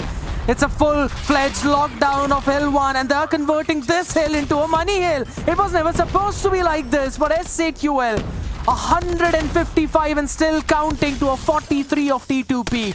And oh my, this is the reason why S8UL decided to pick this one up, man. I was not really anticipating this kind of domination, but holy smokes, this is just insane. I don't think so Time2Pound even understood that they were expecting this type of domination too, because they just know that, oh, alright, Combine could be a map in which they can surprise us, but this particular match, this particular play style is actually very annoying. Master got killed, Abyss got killed by Sam Sparrow, Random just trying his level best with his War Machine, but Crusher opening things up with his Sparrow, creating some more space and finally might hit the 50 marker, but now S8UL denies that once again, and now they're looking forward for the 200. Time2Pound got the control because of the operator skills. Saksham with the death machine, making sure that he will count all the lives out. Crusher with the grenade, and Saksham, the unstoppable man, collecting points and kills. Destroying everyone in towards that lap. Big play coming in for T2P now. On the back of those operators, they were able to get control. But the question is for how long? Gun skills, that's where the main problem is. That's where S8UL are winning as Marvel again moves up in front. Still answers back on the other side as the close spot is in favor of T2P. And they're converting some major points right now. The lead, which was of over 100 points, has now been reduced to a sheer 99. Still a big gap to try and close out as S8UL will eventually get the last 2 seconds of scrap. But they also have control of the right spawn of the map, and look at the position of number 5 in blue. That's Trunks. That's who you need to win the fight against as he controls the billboard. Eventually will move back as no one from T2P can move in that direction. They're all going to be flooded in from the center, from the front, and that's where S8 will answer back, but Crusher is still good for 2. They still got the control of this hard point, and look at Marvel, he's just controlling it up front, but unfortunately got picked before going down. Fran just collects 4, and now he's looking for the 5th one. Trunks also just supporting him too good, and now they're just controlling the spawn, killing them on spawn. I don't know how Team Time2Pound will able to bounce back from this situation. It's looking too bad for them, but Team S8 will. Fran, somebody stop this human, because he is unstoppable. The War Machine is out from both the sides, but the 4 is already being controlled by the players of S8UL. This is a one-sided war, and Team S8UL making sure the Team Time2Pound, they will count their lives out. That was a lovely Sparrow which was used up as well, but Abyss finally brings out his own weapon, answers back without the operator, still is pretty solid. And when it comes to those gun skills, as Sam shuts him down finally. But again, major points being converted by S8UL as T2P, only getting less than 12 to 13 points on that one. It's a bit of a problem coming in a couple of smokes all the way towards water, as that hill is now being controlled by S8UL. Big plays from Jez, really getting a 3k out of that equalizer right now, as Sams eventually finds some more kills out. Master good for 1, but Marvel with another Tempest of his This is just madness coming in from the dude as he gets 4 for himself, and Jez answers back on the other side. This seems done. T2P on the back foot. 20 more points needed as the hill continues for the next 20 seconds. Claw. Trunks is utilizing that claw so beautifully that he just punched all the players down. But Master with his own start. Jess with the missiles. Jess controls the... Oh my god, this is done. You just need 11 more points. Time to pound, counter contestation towards that hard point. But now SATUL just got it once again. Fran leading the charge, getting some more points. And this is done, it seems. 3 points in a row. And this has to be SATUL's map. But no! 1 point! That's it! That's what they need! And now T2P, they need to control every single thing out of the blue as well. No trophy systems to work with. The smoke goes in over towards the truck. As again, P1, 1 second needed for SATUL. They're not winning the fights, but Sams was able to get a big one from the Hunter Killer as SATUL will be taking claim of their own map pick of Combine. A big play coming in. I thought that maybe T2P had a chance, but man, oh man, they never stood a chance. Yeah, the closest they came was the 99 points difference. Scared, as you just mentioned. After that 100-pointer, SATUL will never look back and they just keep on going, collecting as many points, as many kills as they want. And we just saw how Fran Jez was so ruthless onto those players of Team SATUL. And Fran, once again, that one play, that one cheeky play, that one over-aggressive play just rewarded him as well as the whole squad of the players of Team SATUL to just go all havoc onto these lads. And Sams with that Sparrow was so sleek and so good. But once again, Scared, it ended up favoring the players of Team SATUL, and now they will move forward with this type of performance, with this type of momentum towards firing range. My goodness, man. Having a look at the stats as well. 47 for Jez. Sam's just being an insane performer. 43 for him as well. Now that is big, right? Because we've normally talked about Sam's, who's sometimes on those struggling ends as well. Now pulling his socks up in SATUL roster with these people. 43 out of 25. And then Fran on the other end. 43 of 26. Big numbers being put up. The closest that T2P could get was again 26 from the side of Crusher. Everyone else on the lines of 20, so they're almost equal. They had their own moments certain times, but no one was able to continue it for a long period of time.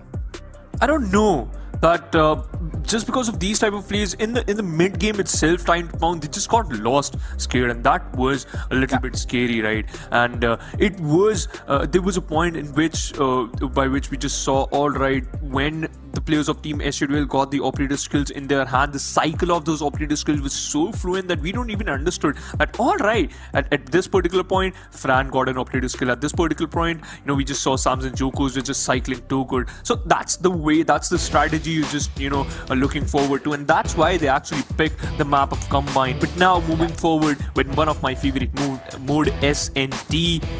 And one of our, probably SATUL's favorite map too, firing range. What are your expectations? Because we really want to bounce back from the side of the team Time2Pound. It's T2P's map pick out here, right? And they'll be starting on the attacking side. So maybe they can set some momentum up as well. Lineup right now being thrown by SATUL over towards the jungle as no one is playing towards the B side. Going in for the 3 people focused on towards the A right now. Few shots being sent out in the frame, maybe to catch someone from that wall bang. Not really helping them. This one's gonna go inside the trailer now. No hit marker into the... So you definitely know that there's not going to be anyone though. But a late position being acquired by Fran and on the exact same avenue. But that could be a bit of a problem if T2P do not anticipate that. But a few seconds ago, you just mentioned that there was not even a single player towards B, but we can see Jess too taking control of that mid part. But now Fran gets the first frag. Master thought he can just easily get at least one. We saw some damage being dealt to Sams, and that's why he's dead, because random that wallbang shot was enough. But Scared, this is not enough. Once again, despite of all these frags, you don't even have a control of a side. And now the whole squad of Team SATUL clubbed up and hurdle up towards mid and A. Now B's completely empty. What a perfect shot by Crusher. Trunks spots out a player hiding inside the trailer. One grenade can do the job, but Fran and Random making sure things will favor them. And Fran What was that? You think that you've dealt with this man, and he says absolutely not. Getting 4 in that round, opening things up with Master, and then playing from the barrels, just shutting everyone down. And I'd have to give it to Trunks, man, buying enough time for his team for the smoke to fade away, so Fran could eventually get the line of sight. Impeccable performance. Nice try coming in from Master, a bit too tight to hit that shot out here. Mid still being controlled by S8QLB. Is not going to be entirely open though. For the business, yes, but this could very well be a very fast flood in coming in from S8QL, as the smoke is just going to hold them from any kind of push. Jez moves up close, still wants to try and find someone, destroys the trophy system, but Crusher destroys him. And now from the tires as well, Trunks almost trying to find an opportunity, up close and personal. Master tried to hit a tight shot yet again, did not help him out. This is not looking good. Saksham once again collecting one more frag. So S8QL Trunks got spotted. Crusher got his time to just redeem himself, and he was unable to do that. Abyss and Master deal with the thing so quickly that they even got the first round of their own. And now, Skid, let's talk about the talking terms, right? In this particular round, Time2Pound switched their pace, and that helped them to take control of the setup of S8QL. And that's the beauty. Look at the mid smoke, it is good. Master can easily try to capitalize at least and get one frag. But the distribution by the players of Team S8QL is still a little bit annoying, because Team T2P, they have to figure out a way by which you can at least take control of that mid control. Fran have the height advantage, the grenades being lobbed onto him, but he's still safe. He's still surviving. And I love the position of Jez. Just holding it right now. Jez, yes, is playing in the close angle, but should be a one and done though.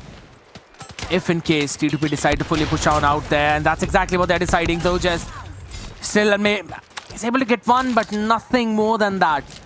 Abyss was able to answer back, and look at the calls right now being made from the side of T2P. They're moving all the way towards the A side when the rotation were dragged in towards B. 2 players out there, one still watching mid. And we know Fran, we know the impact he showed in the first one. And he still has more right now. And that's the bomb down as well. Bomb acquired. You eventually got the bomb, but Scared, once again, that's not enough. You have to take control of these frag lists too. Time2Pound just have one man less, but you have to check the trailer, right? You got the trophy system, so that means you're completely safe with those grenades. But 2 players charged in, barged in before Sam's going down. He took one. Trunks got one of his own, and random, he's down. Master, he's all alone, Scared. The only man standing here. Still trying to figure out one, able to get it, but Trunks in the trailer shuts down T2P's hopes. Again, Fran in mid, getting that one pick right. In the first round, S8QL did that, Fran staying in mid. T2P sent out 3 grenades flying this time around. It was that exact same place. It did not matter at all right now. A couple of frags being sent out though. Still some trophy systems out. Stun going in over towards B. Now things are going to get very difficult if Jez wants to try and hold it down. Still manages to get not 1 but rather 3. 2 from the nade and destroy the push of T2P. What a stand from Jez. And we have to give kudos to Jez, because he faced multiple bullets and multiple grenades, but that one grenade of his own was enough to shut down the players of Team Time2Pound. That was a quick round. And now Team Time2Pound back to the drawing board. They have to think, and they again cut short their pace down to minimum. Yep. Just trying to control some space, but meanwhile that Abyss has been shot down. Jess controlling the height advantage and controlling once again, getting another frag, going for a fight. Saksham managed to shut him down, but now you got the mid control, but all these sides, S8QL is pretty prepared for that. Random! Wow. No way, man. Fran just destroys him. That's a Tundra diff coming in instantly, and now S8QL are just running it down on the map of firing range. T2P 4-1 disadvantage of 3 rounds. Now only one can save them. Defend the objective. Turning this half maybe into a 4-2. Probably. That's your best bet. Attack has not really been working out quickly. Now, this one smoke that you've basically sent out in mid, yes, as much as it helps you make that cross over to the other side, it still gives an advantage to S8UL if they want to try and push up a little bit aggressive on the back of that very smoke, but they have haven't really done it this time around.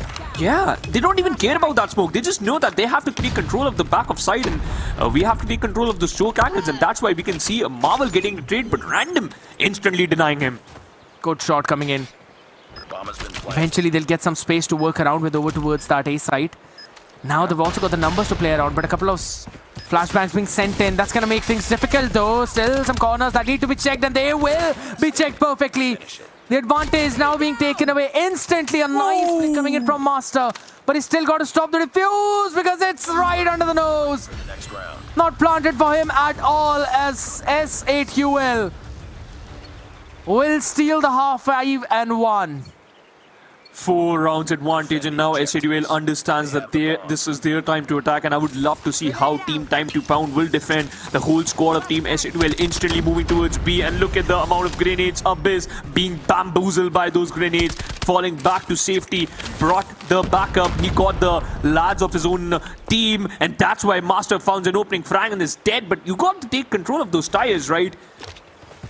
Team S8UL, despite of the fact they got the back of B, they're still thinking twice. They're still making another move. And this is very interesting because look at the position of Trunks.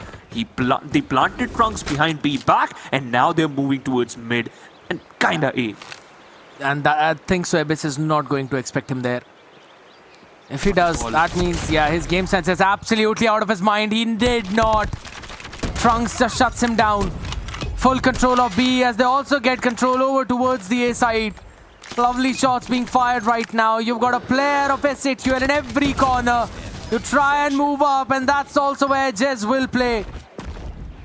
Things are just going out of the hands of T2P as this also looks like a quick 2-0 at least for now. Yeah, 6 and 1 is the scoreline. that mini play just works so beautifully that Team T2P completely shattered in an instant. Bomb acquired. And as you just mentioned, Abyss, his thinking was not wrong. He kind of understood that that could be a play, but okay, Trunks taking control of that trailer so quickly, and the whole squad can easily go take control of A and plant the bomb, and yes, they are doing that. Now Team Time2Pound, not even a single player able to get a frag. That's a 4v5 retake. I don't know if that's even possible. It's going to be very difficult. Almost next to impossible, you could say. Because look at the position of rest of the members, though. Kind of a one-for-one trade coming in, but Crusher has been shut down. So it's still a 2v4 right now into the play. Fran almost trying to get something, but it is not enough. Instant work by S8UL 2-0 on Search and Destroy. I mean, That's a wrap-up. that's a very fast wrap-up. Yeah, exactly. The only round Team T2P got was the second one of this whole series, right? Where they changed the pace and thought they can surprise the players of S8UL, and they were right.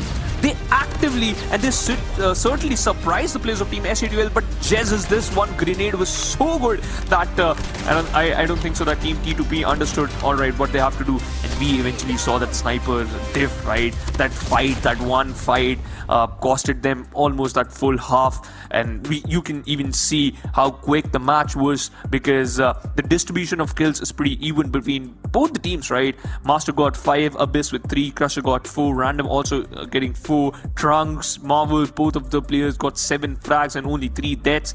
And a quick one, by the way, but Jez, what a player, man. What a player.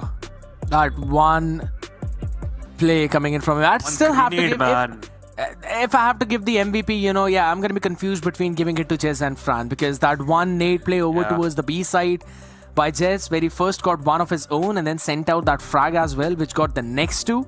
That was big. And also on the other side, Fran holding right behind the barrels of the trailer, holding the A side, peeks in, gets first one, goes back, peeks in again, gets second, gets the third one instantly. Gets the entire round converted. That was round number 1 itself. And that's also where he opened things up. So I have to say, you know, in round number 1, Fran got 4 kills. And then throughout the map, he ended up getting 4 more kills. That's it, man.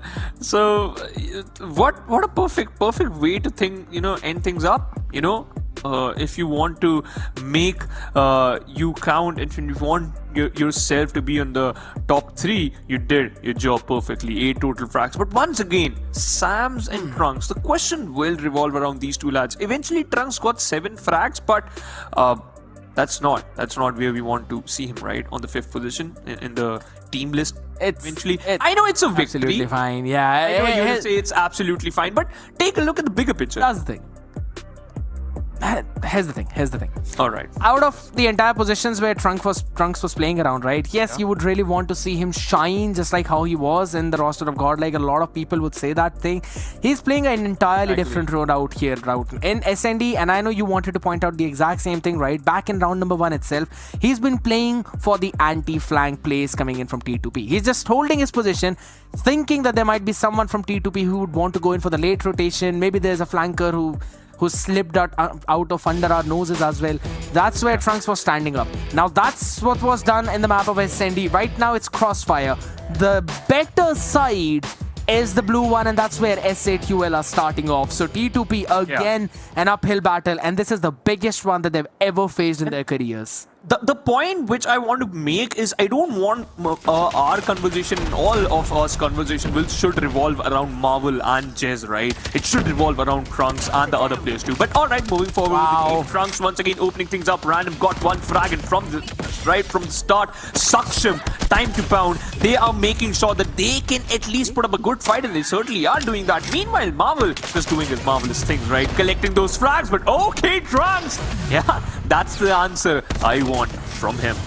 Here's the thing, in the previous hardpoint that we were discussing about, right, it was Marvel to start things off again with that early Tempest right at the hill 1. That means he was getting a lot of frags by sitting down at the hill itself. Right now, since we're in control, the S8UL, they're trying to stop any kind of progress over towards the A side, so they will still stand on that hill. First stick was already locked in, Fran eventually taken down by the nade of Crusher.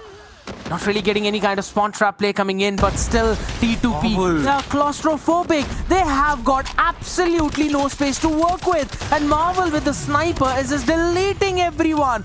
They're being shut down in the laundry itself. Nothing is working out for T2P.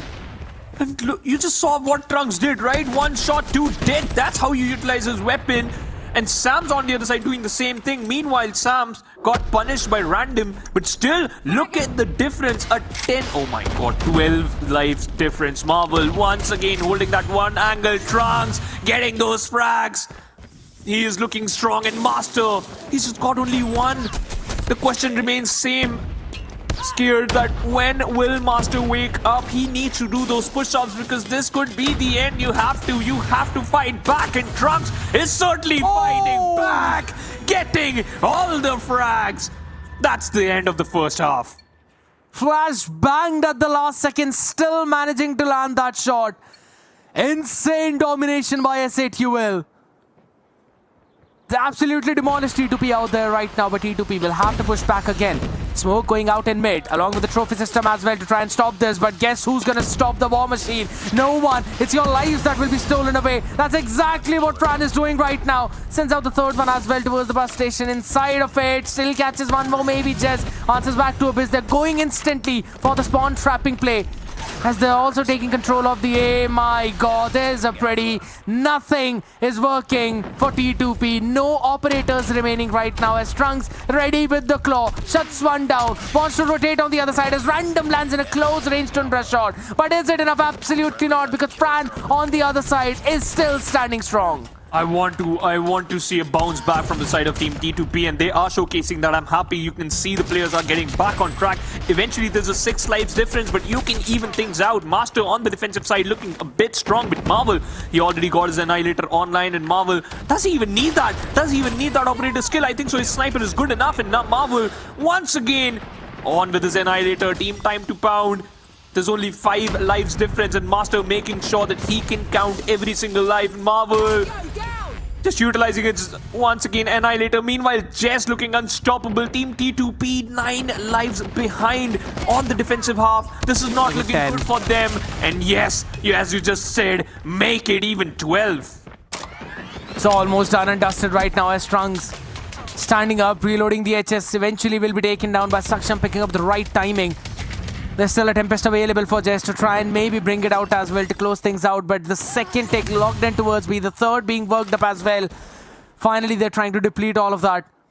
It's a bit of an off angle though, but a 14v6 coming in 1 minute and 45 on clock. And Sam's, he's just having his own fun. Time they control more than half of the map right now as they still push up forward. Trunks and Fran getting their own trades as well. They've got their own operators for the next round too. This seems to be like an easy work. Up close and personal Saksham. Good for one, but Marvel will put him out of his misery.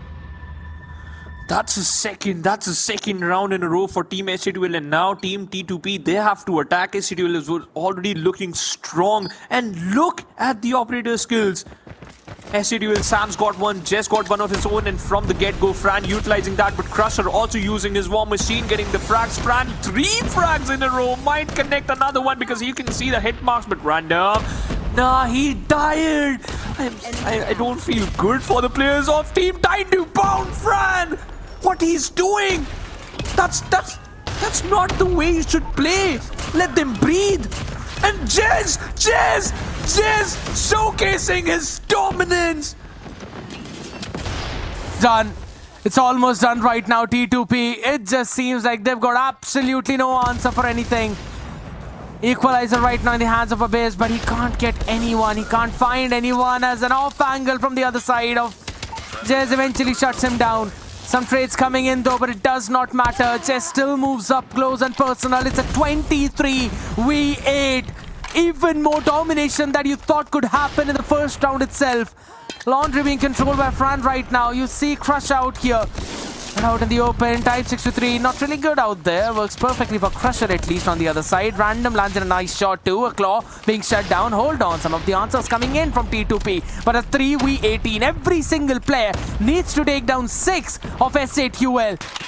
Not even possible in a dream right now. They see 2 of the players up close and personal, shutting them down as it's a 2v16. Do they want to go in for the knife? No is the answer as Sam shuts down Abyss and their dreams of making it to the World Championship as SATL will be the second and the final representative of India, ladies and gentlemen. We got the confirmation and we got the whole lineup. Team SATL, ladies and gentlemen, will move forward as this kid mentioned. What a day for SATL fans, but Time2Pound.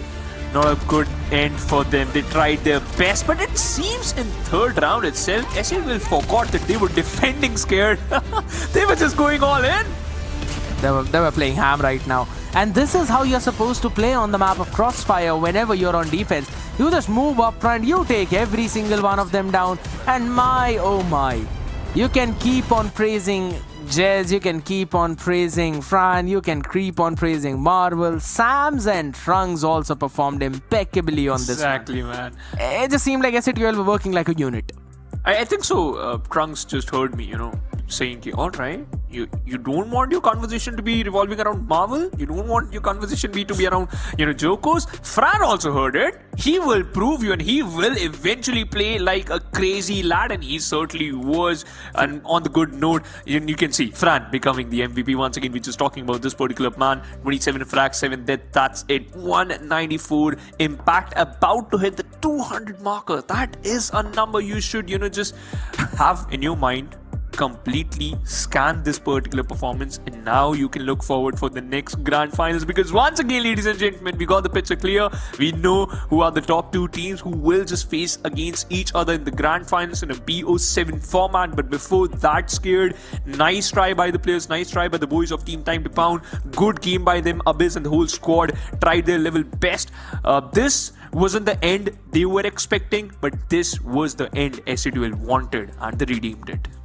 I mean, a full-fledged domination out here is all I'll say, because that's what we saw.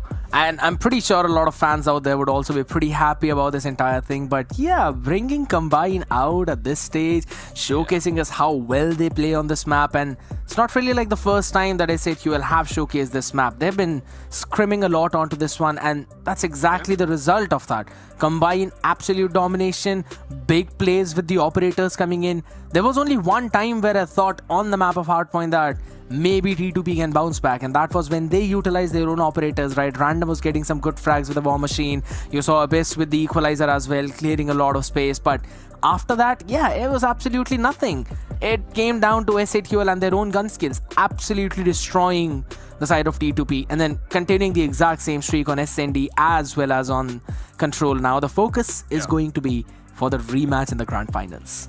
For the rematch of the Grand Finals, and that was the line I was about to mention. You read my mind, I think so, because it seems like they were more hungry. SATUL just want to wrap these things up. They just want to end this particular BO5, and they were like, you know what, we just want to move forward and we just want to take our revenge, because we all know that how much it is important for team GodLike to make sure that they will live up to the name. What Prevail said yesterday, they want to do a speed run, and team SATUL showcased that that's how you can do a speed run. That's how you should, offer a speed run. But once again, the game was good. The game was fine. Thanks a lot to all the, squads who were here. Feline, end up on the 4th position, and team Time2Pound, they end up on the 3rd position. Now we got the top 2 scared. And the maps, they are going to be pretty clear. And I am sure that we might witness combine. What do you think? I really want to, because I'll be honest, even yesterday against GodLike, it was SATUL that picked up the map of Combine, but it was again map 4, right? So you've still got to steal at least one away to try and move on to that one. So I think so maybe today, if they're allowed to, we might possibly see that map early on, but I'm pretty sure GodLike is not going to allow that, because they're going to have that veto advantage as well. They will have the first pick out there. So SATUL will again have to go for an uphill battle. They'll have to try and climb high, but as you mentioned, bringing the attention back onto the members of Felines, onto the members of T2P, a very impeccable performance coming in from them. Ending up at 4th was Felines. Yes, they're going to be disheartened a little bit, but to be very honest, considering the groups that they had and the run that all of those players were able to manage, it's a big shout out to all of them. They were doing very good. And on the other side, it was T2P almost making it towards their first Grand Finals. Unfortunately, it was SATUL and the man who's going to pop up on our screen right now who eventually stopped them in their trail right now. We've all been waiting for that interview. But here's the thing, Phoenix. We've constantly been talking about who the person is going to be on that interview. Do you have a clue?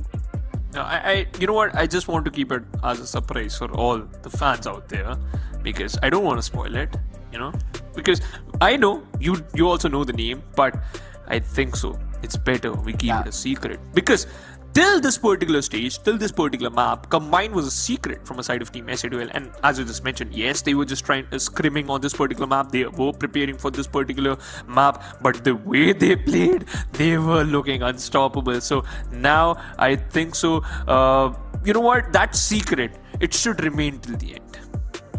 Here's the thing, I know a lot of people would have wanted to see that, but ladies and gentlemen, we're going to be hopping onto a very short break right now before we move on to the Grand Finals between GodLike and SATUL. A bit of a preparation time for them, and also for you to prepare your popcorns. We'll be right back after this short one.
show. They looking at us like we gotta go. Super bad, baby, and we outside. This the game everybody waiting for. Pick 'em up, off the floor. It's on the house and we about to blow. It's dynamite and who gon' stop it? Get the key and like it, baby, cause we at the door. Here we breaking the news, making the promise, not in is to lose. Sorry, not sorry, don't pity your fool. Let's get it started, I've been in the mood. Take a look at the two, take a look at my fears. I be all in my bag, then I'm picking up two. I'm the best on the map, not a regular dude. The respect on my ground when I set it and move. I'm ahead of the line, making the rules, I'm ahead of my time. Watch how I cruise, I'm rocking the shit, tell the haters to move. The champions here, and we pay that I do. Action, we want the action. We moving with traction. We tend to get active, let's get active. Action. We want the action. We moving with traction. We tend to get active. Let's get active. Rhyme with me, yeah, they rhyme with me. Come and slide with me like the tide slippery. Got the town burning in the squad with me. Yeah, the squad with me. Ride with me, yeah, they rhyme with me. Come and slide with me like the tide slippery. Got the town burning in the squad with me. And the guys with me, this is our mission. This is our mission. Action. We want the action. We moving with traction. We tend to get active. Let's get active. Action. We want the action. We moving with traction. We tend to get active. Let's get active. Yeah. Tornado, let's get active. Straight off the cuff, I'ma smash 'em. So come try your luck if we crash it. I am the captain, calling it pack. Action. We want the action. We moving with traction. We tend to get active. Let's get active.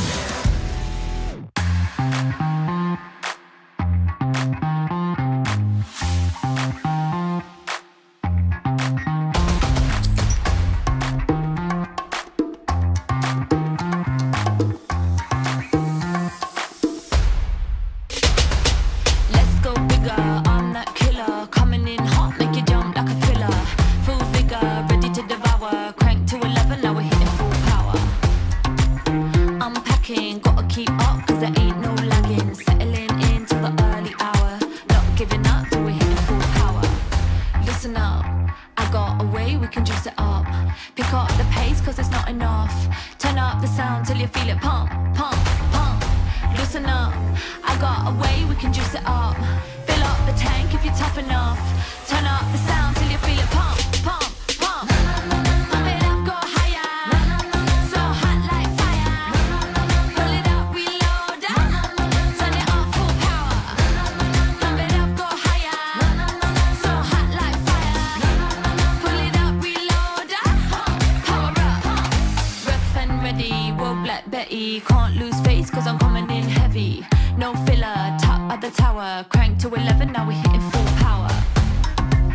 Beat slapping, gotta keep up cause there ain't no lagging. Settling into the early hour. Not giving up till we're hitting full power. Listen up, I got a way we can juice it up. Pick up the pace cause it's not enough. Turn up the sound till you feel it pump, pump, pump. Listen up, I got a way we can juice it up. Fill up the tank if you're tough enough. Turn up the sound till you feel it pump, pump, pump. Pump it up, go higher. So hot like fire. Pull it up, reload. Turn it up, full power. Pump it up, go higher. So hot like fire. Pull it up, reload. Power up. La la la la la la la la la la la la la la la la la la la la. Pump, pump, pump, pump. La la la la la la la la la la la la la la la. Listen up, I got a way we can juice it up. Fill up the tank if you're tough enough. Turn up the sound till you feel it pump, pump, pump. Pump it up, go higher. So hot like fire. Pull it up, reload. Turn it up, full power. Pump it up, go higher. So hot like fire. Pull it up, reload. Power up. Hey, can I be a little outlandish for a sec? Yeah. What I gotta do to get y'all respect? Give me the microphone, 1, 2, check. What you gonna do? And let me go and run it, I'ma run up the check. Stay light on my feet, flow like a butterfly, sting like a bee. Tell you guys how you ain't outsourcing me. Said you want extra, it ain't gonna be cheap.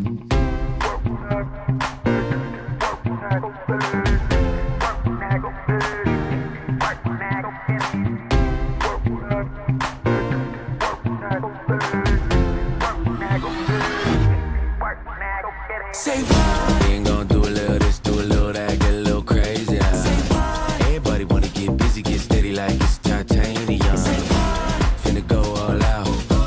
Finna go all out. Say what? How much time you got? Sit down, let me line them up. Hey. On a scale, like 1 to 10, I'm like way over 10. There ain't no explaining it, it's just the way I live. And I won't say sorry, beg your pardon. You don't wanna get me started. They know I go extra hard and I ain't stopping, I ain't stopping, I ain't stopping. So say what? Like you ain't heard me the first time, or you ain't see it with your third eye.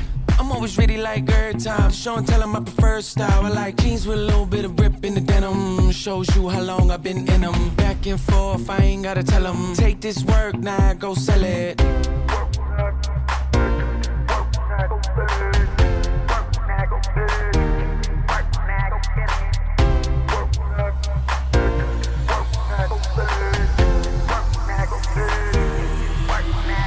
Say what? We ain't gonna do a little this, do a little that, get a little crazy. Say what? Everybody wanna get busy, get steady like it's titanium. Say what? Finna go all out. Finna go all out. Say what? How much time you got? Sit down, let me line them up. Hey. On a scale, like 1 to 10, I'm like way over 10. There ain't no explaining it, it's just the way I live. And I won't say sorry, beg your pardon. You don't wanna get me started. They know I go extra hard and I ain't stopping, I ain't stopping, I ain't stopping. So say what? Yeah, yeah, yeah, yeah, yeah.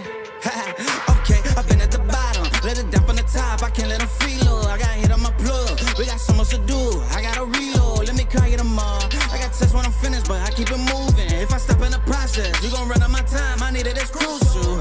It's life in the top of the mountains where eagles will run. How they find me is higher than ever. You can let fire, so run, make it down, make it minute. I push, I've been on the way. I got no time to look back, and my family's gon' need some more cheddar, so let's get it poppin'. Told me to put up a setup, you seen up, but never been better. You gon' let it count.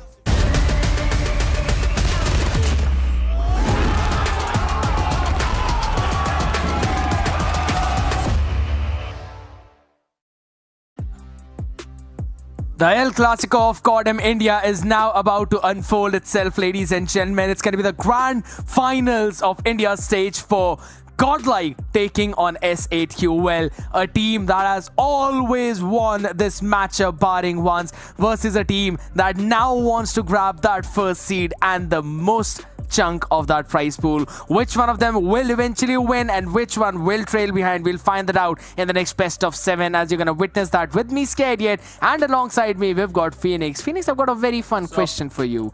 Yeah. Who are you supporting right now? Okay, I'll answer that once we get our cameras back online. But for now, let's talk about the lineups. You know, previous game SUDL played against the players of Team Time2Pound was too good, and it was a quick one, by the way, because I think so they were just hungry. They were eager to play against the players of Team GodLike.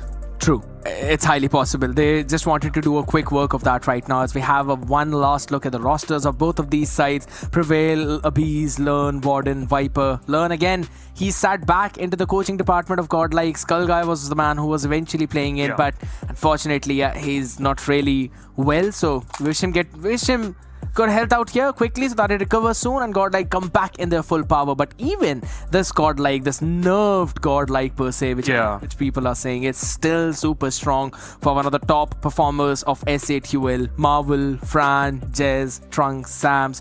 Good thing is that they're all feeling themselves today.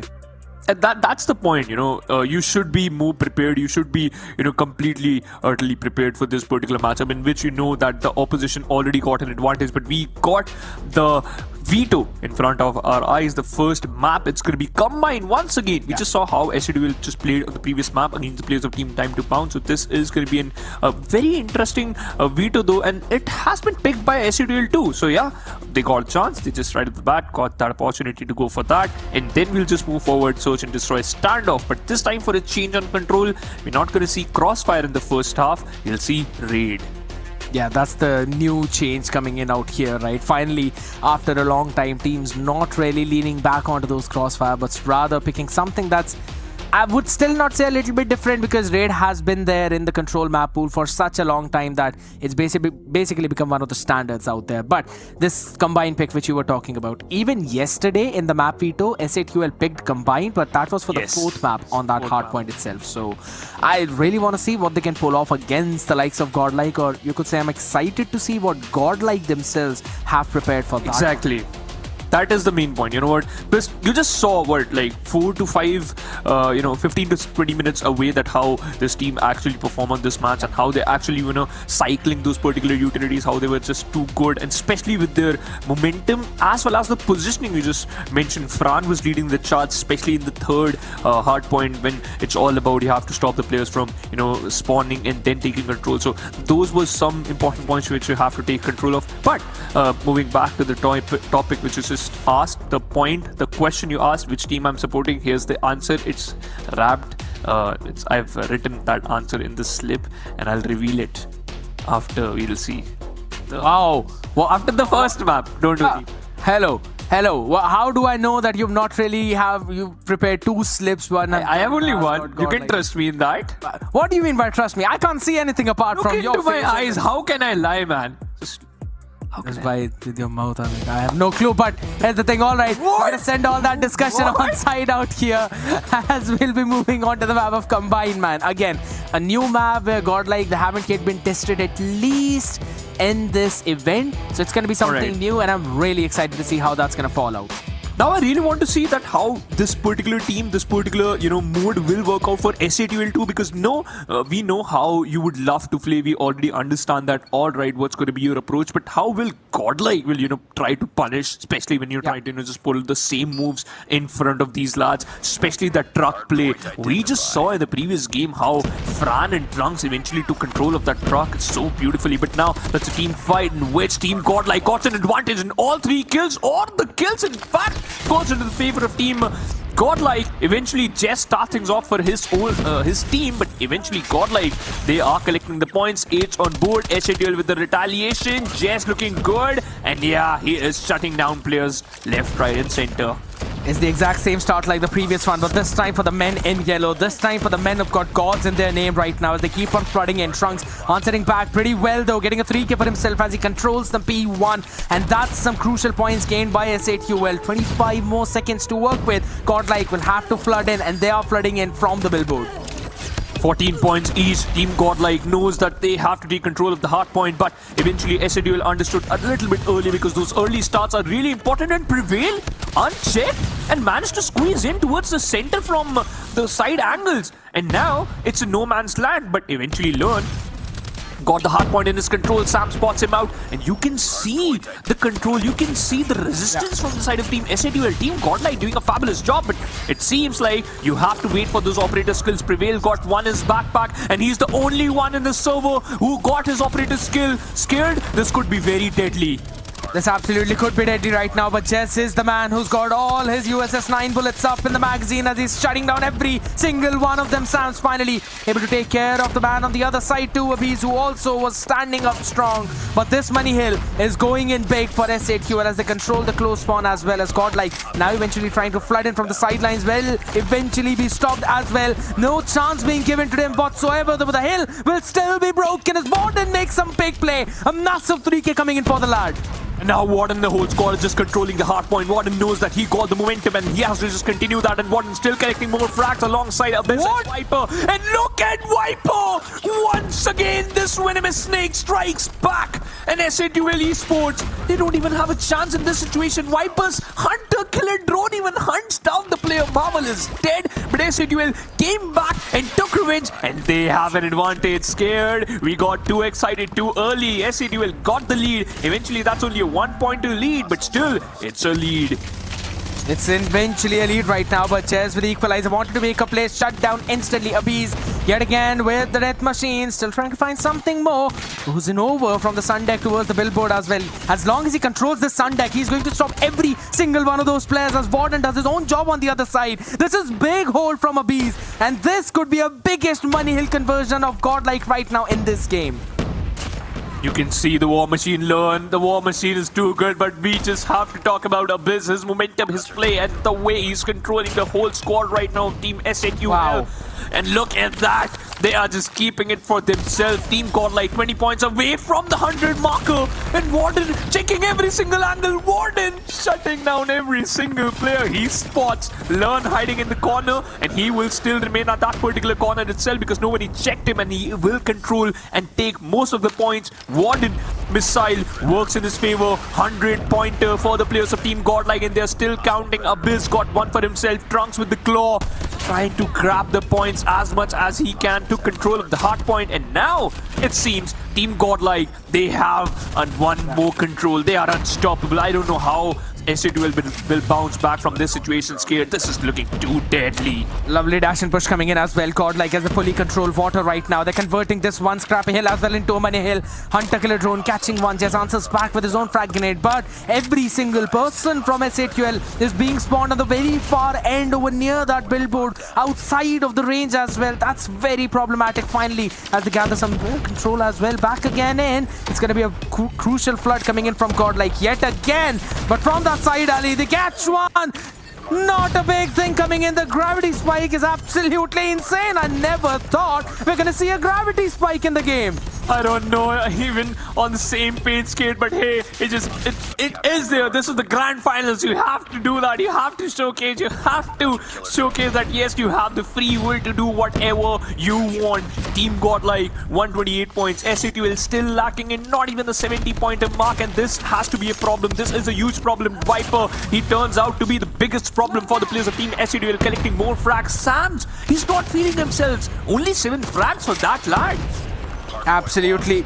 Not really feeling right now. That's a bit of a trouble coming in, but Learn answering back on the other side though. Good trades coming in. SAQL finally some feet turning into blue. Not for long. As Warden and the Bees answering back as well.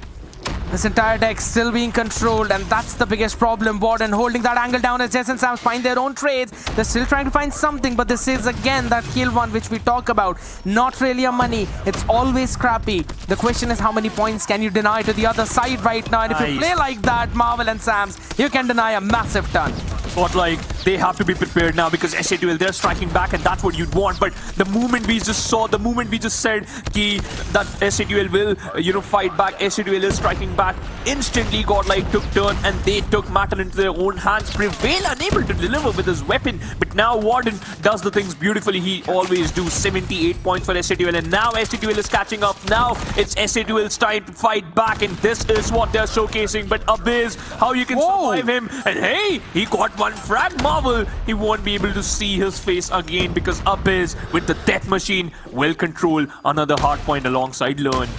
Big operator plays yet again being brought down out of this hill this time around though. This is hill 2 rotation, a money hill, an important one where SAQL won previously, but in the second iteration of it, GodLike, they've got a close spawns control as well. Far away Frey right now.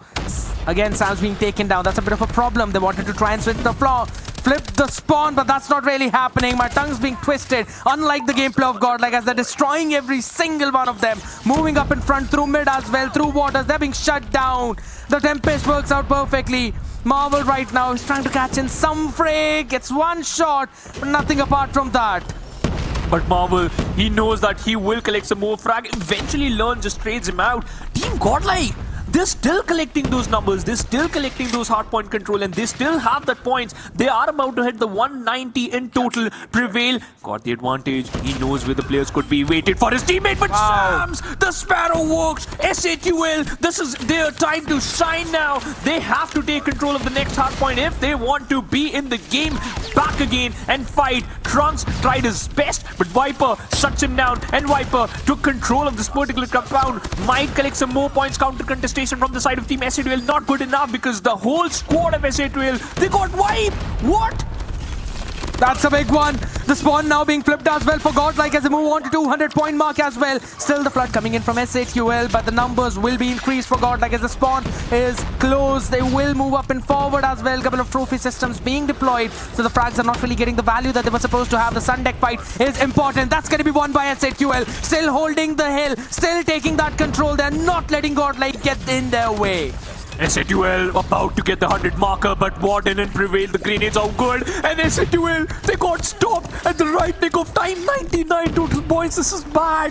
But GodLike, they are collecting more points, about to get the 215, 213 marker on board, and they certainly will. SA2L, they have to find a way if they want to be in this game. And look at the minimap, scared. They are completely scattered, they are completely punished, and Abyss got taken down instantly. SA2L taking this time, taking a chance so that they can bounce back into this game. Counter contestation once again being brought by the players of SA2L, but that's not good enough. The grenade should be perfect. The war machine is even better from the side of Team GodLike. I think so this could be the end.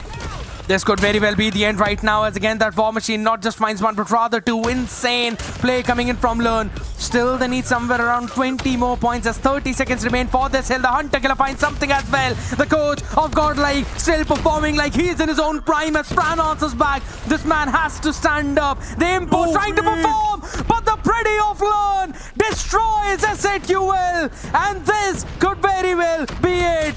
Marvel trying his best with the Tempest. Can he get something more is the question. As SA2L pass in at the very last second. Marvel still holding strong, still shutting everyone down. But how long can you go? 2 more points. GodLike just won 2 more points, and their domination will continue. Viper might won't strike again because he just got killed instantly. Fran taking things in his own hands, and now SA2L taking control of the next hard point. Prevail moving forward, and Prevail about to get one more frag, but he just completely missed the fact that there's a player. He just need one more point. Team GodLike stops Team SA2L, and they weren't even able to control 120 points. Scared. That's a reality check, and Team GodLike creating and maintaining the domination.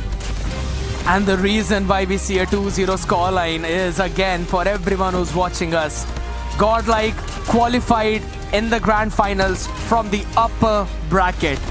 In this best of 7, they already had a map advantage. They were 1-0 up. Now on the back of that hard point, it's a 2-0 lead. They just need to win 2 more maps to close it all out. But man, what a mad play from this team. Learn actually taught them a lesson that if you try to punish us, if you try to challenge us, that's the answer you'll get. That's Learn, ladies and gentlemen, for you. But if we talk about the MVP from yesterday, this is the 4th time Viper got the MVP title. Yesterday, when Viper faced the players of Team SA2L in all 3 maps, he got the MVP tag, he got the MVP title. And once again, it's a new day, but nothing changed. It's Viper once again leading the pack, 39 frags. Warden got the highest frags amongst the rest, but still it's Viper the best. But we have to talk about that play, that one mini play from Learn. He understood that, alright, this hard point is out in an open. My missile might hunt 1. Guess what? He hunt 3 players down in a row, and that was the game changer, right? That was enough to shut down the whole squad of SA2L. Nice try by the players of SA2L, but once again scared. With a very heavy heart, I have to say this line, that was not enough. That was absolutely not enough. And it was more of a game ender for me, that Learn used of that Pretty missile, right?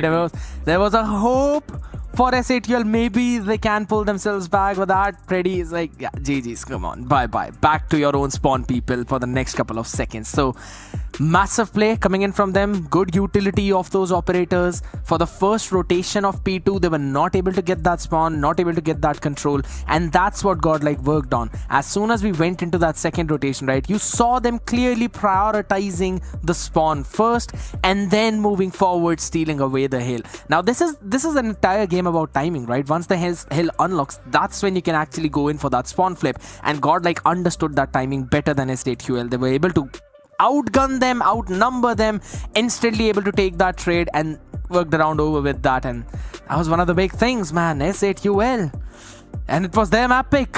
Things are looking rough. Yeah, and the final point you just mentioned, right? It was their map pick, so you could have played a little bit better, but that wasn't the case. And as you just mentioned pretty beautifully, the 2-0 scoreline justifies that why GodLike got the 1 map advantage, because they had a run from the upper bracket. And now we will move forward with the second mode, S&D, and we all know the next map. It's none other than Standoff.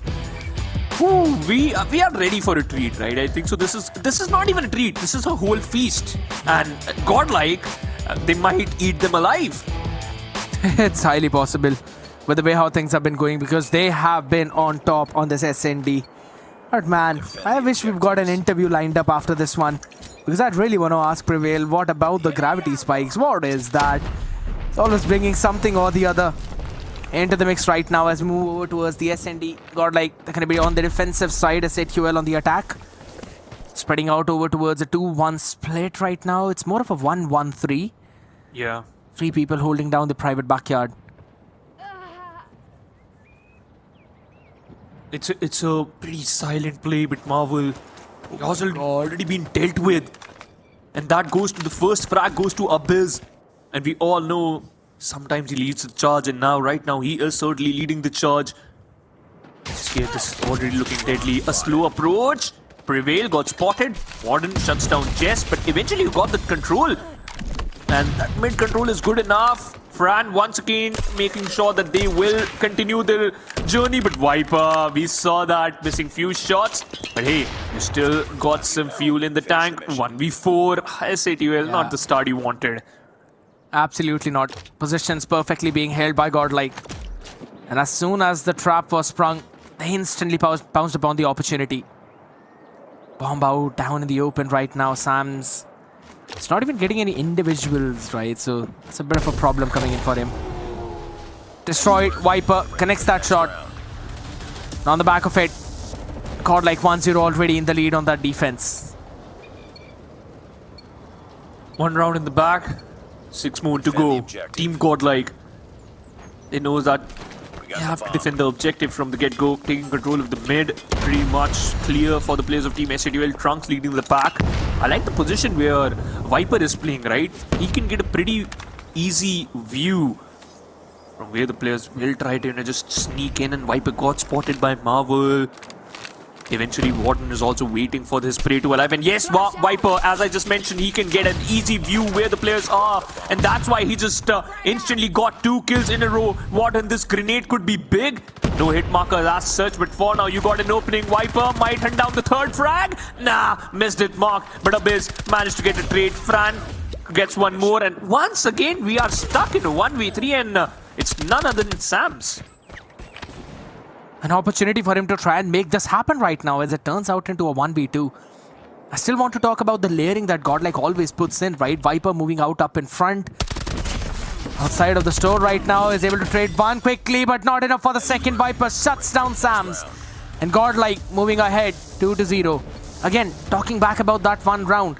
Viper standing outside of the store, just like the first round. This time, Learn was providing him the cover for anyone who wanted to move from outside of the hotel yard. Learn was standing towards the tank, and he absolutely was able to shut down any kind of aggression. And guess what? This man, this time with a frag, gets Jez. Once again, SATUL, they are on the receiving edge in terms of being the first frag, right? It's always a -1 start for the players of Team SATUL, but eventually, you can still get this round in your favor. I like the position where Prevail is playing near the tractor. He haven't got a single frag. Abyss, meanwhile, got 1 for himself. Warden. Oh, he found the timing. He found the timing. Moving towards a gas station, and he can easily hunt down 2 players. Trunks needs to be prepared. But Warden, he was not. Trunks spots out another player. It's a 1v2 switch to the sniper. Missed his shot. But what Marvel is trying to do? I don't know. He's still being silent. Playing around tank. Bomb acquired. Just wants to catch someone. He was hoping for Viper to hop there again. This is the counter of SATUL to what GodLike was doing constantly. He was ready to take down Viper instantly if he decided to move up towards the store. That's not really happening. Lovely shot from Marvel. Abyss. First frag. Shut down this time around. Yes, that's the first frag. But Prevail can try and move up close. Another shot by Marvel, shutting down Prevail as well. This time Viper answers back, but still a 1v2. And they know his position. Almost impossible, but Viper, we all know, he has been in this type of situations multiple times, and he can, if he gets a 1v1, he can try to switch things around, unaware about where the next player was. Sam's hiding behind Cractor, managed to trade his teammate out, and despite SATL once again were on a back foot from the start, they lost one of their player, managed to get things done. And Jez, we have to mention it. Scared, he hasn't found an opening yet. Still on 0 frags. Sam's and Trunks managing things out. Viper, meanwhile, we all know he's looking good. From the side of Team GodLike, Prevail, he's also on the same page. No kills yet. I think so, not needed for now. He's playing shotgun, so not really able to close in that gap as we would expect him to close. So it's absolutely fine for now. Marvel taken down, Abiz as well. Both the snipers getting the first one, and both of them have been headshots, man. That is nasty. I don't know from how you're going to work things around from this position, because now you lost Trunks too. And yeah, that's the end for Sam's. You gotta get the frag, and hey, Prevail found an opening. He's not in the 0 frag list now. He's not in the 0 frag club. GodLike getting things sorted out for them. And by the way, if GodLike's wins this map, wins this mode, Defend the objectives. they will get 3 maps in a row, and then they just need 1 more. So Scared, they have to be. SATL needs to be prepared. SATL needs to be scared by the performance. Abyss, once again, how they are getting frags by grenades. That is incredible. Kudos to the players of Team GodLike. Eventually, once again, SATL on the back foot. But Sam's even things out. Shuts down Warden. Lineups coming into play, that's the main thing. And they layer their nades up as well. So if there is an early trophy system too, doesn't really help out that well.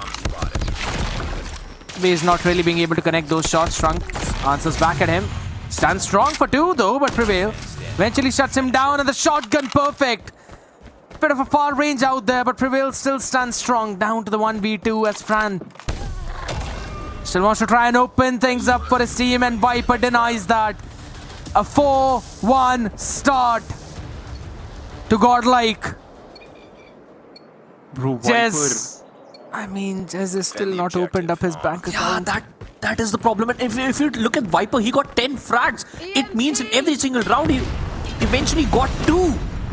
That's the minimum amount of frags he's getting every single round, and that's a ridiculous number if you think this is the grand finals. This is not an easy run. In SATL, they have to patch themselves up as soon as possible. A good grenade towards Tractor, but it won't even affect Learn. Abyss once again got the hit marker. You know where the players could be. And look at the map control of SATL. Bomb acquired. It doesn't even got the gas station yet. And okay, that is strange. Yeah, because GodLike has been pushing aggressively there for a couple of rounds, so they don't really want to risk it. Yeah. Marvel has been playing onto that angle constantly for quite a while now to try and catch Viper, but Viper has not been giving him any opening. Learn controlling the Tractor. Is able to quickly get a couple of members. Marvel answers back. Fran taken down yet again. Jez has got to try and pull his socks up right now, though Learn will not allow him to do that. Finish the mission. Running up down onto that tank. Eventually taken down. Pretty sure he didn't want to do that.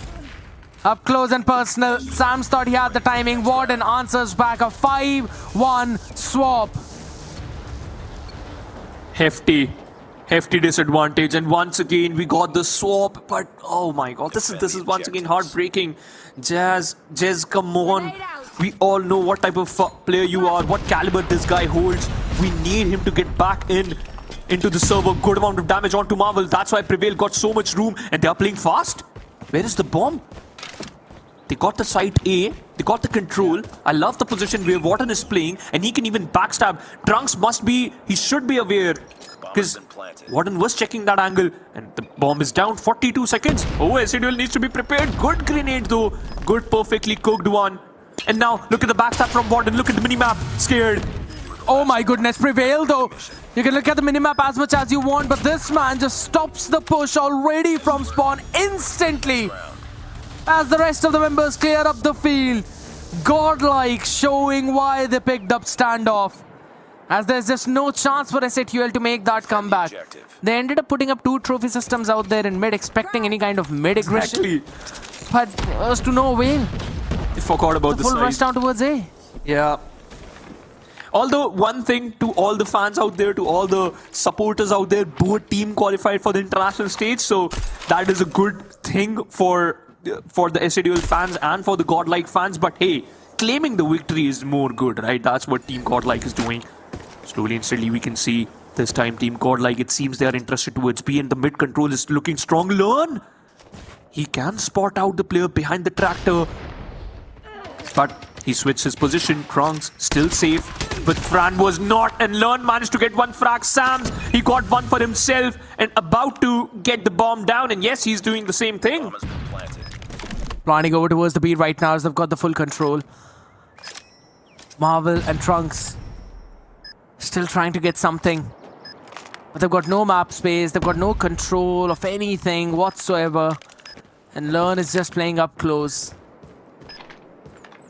Proper cover being provided by Abiz as well. You've got a full support of your team. And look at the discipline of GodLike. They're not pushing the fight any further than it needs to go.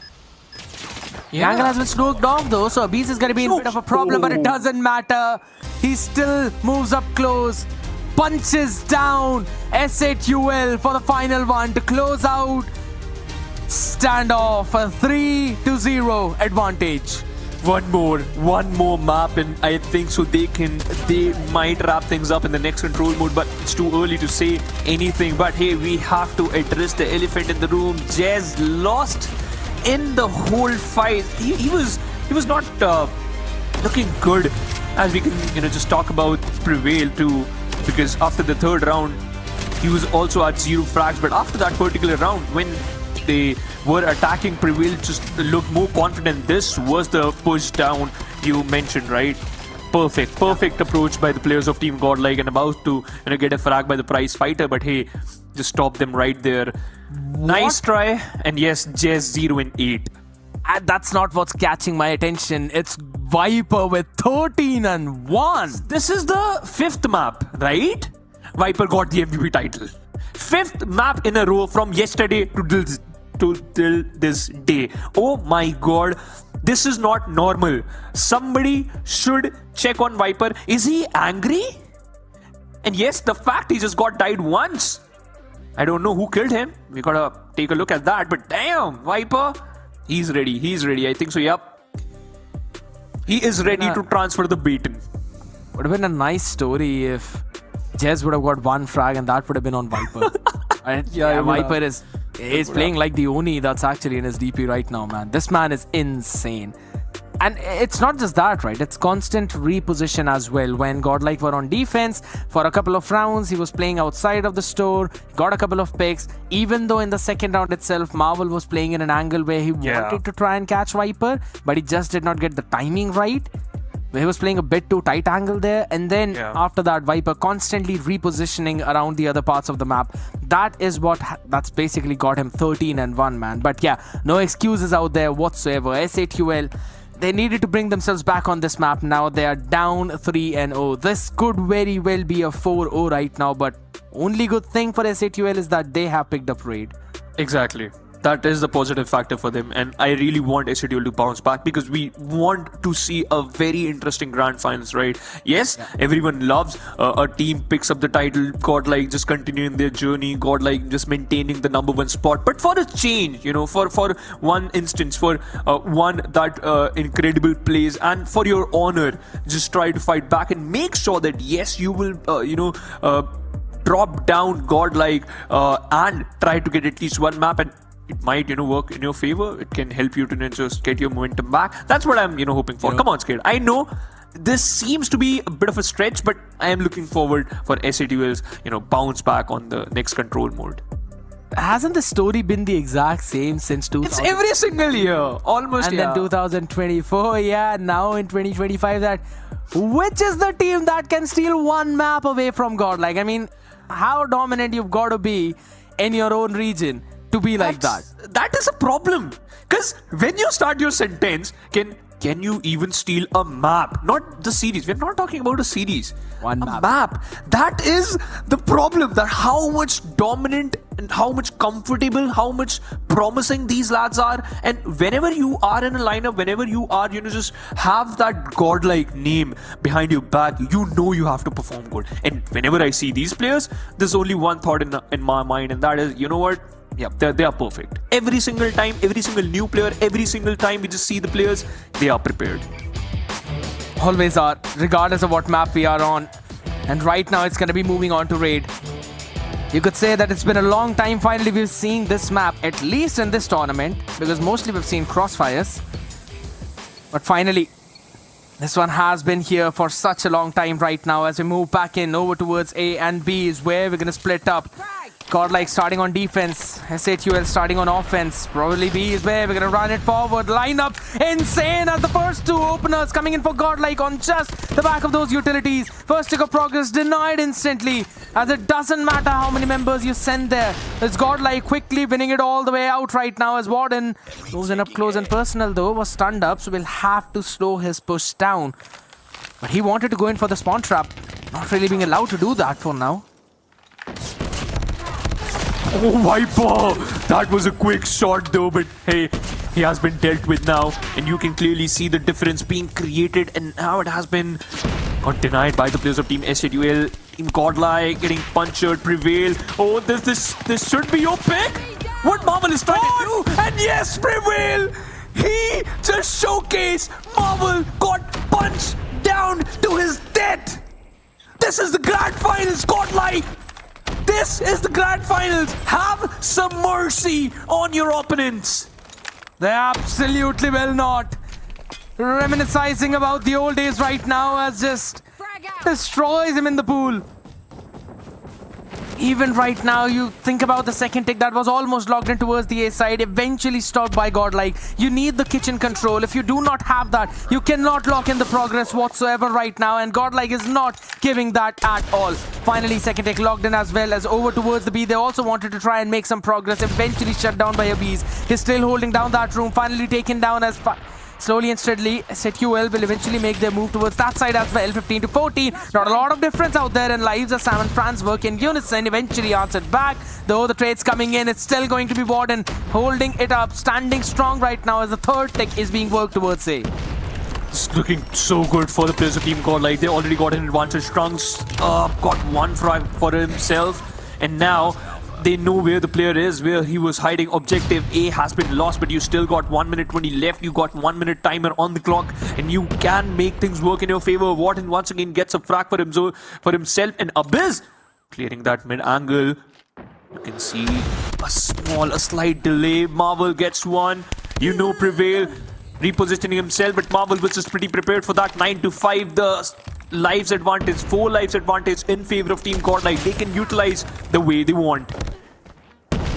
Still trying to catch in, back and forth. 7v4 right now, making it 6v4. A big, massive advantage of life in GodLike right now. It's being stolen away. Marvel, can he get something more? Answer is absolutely yes. It's 4v3. A big advantage for SATUL now, finally, after such a long time, as the Sparrow is brought in from Prevail. He uses it to shut one down. Still got something more. Gets a shot in.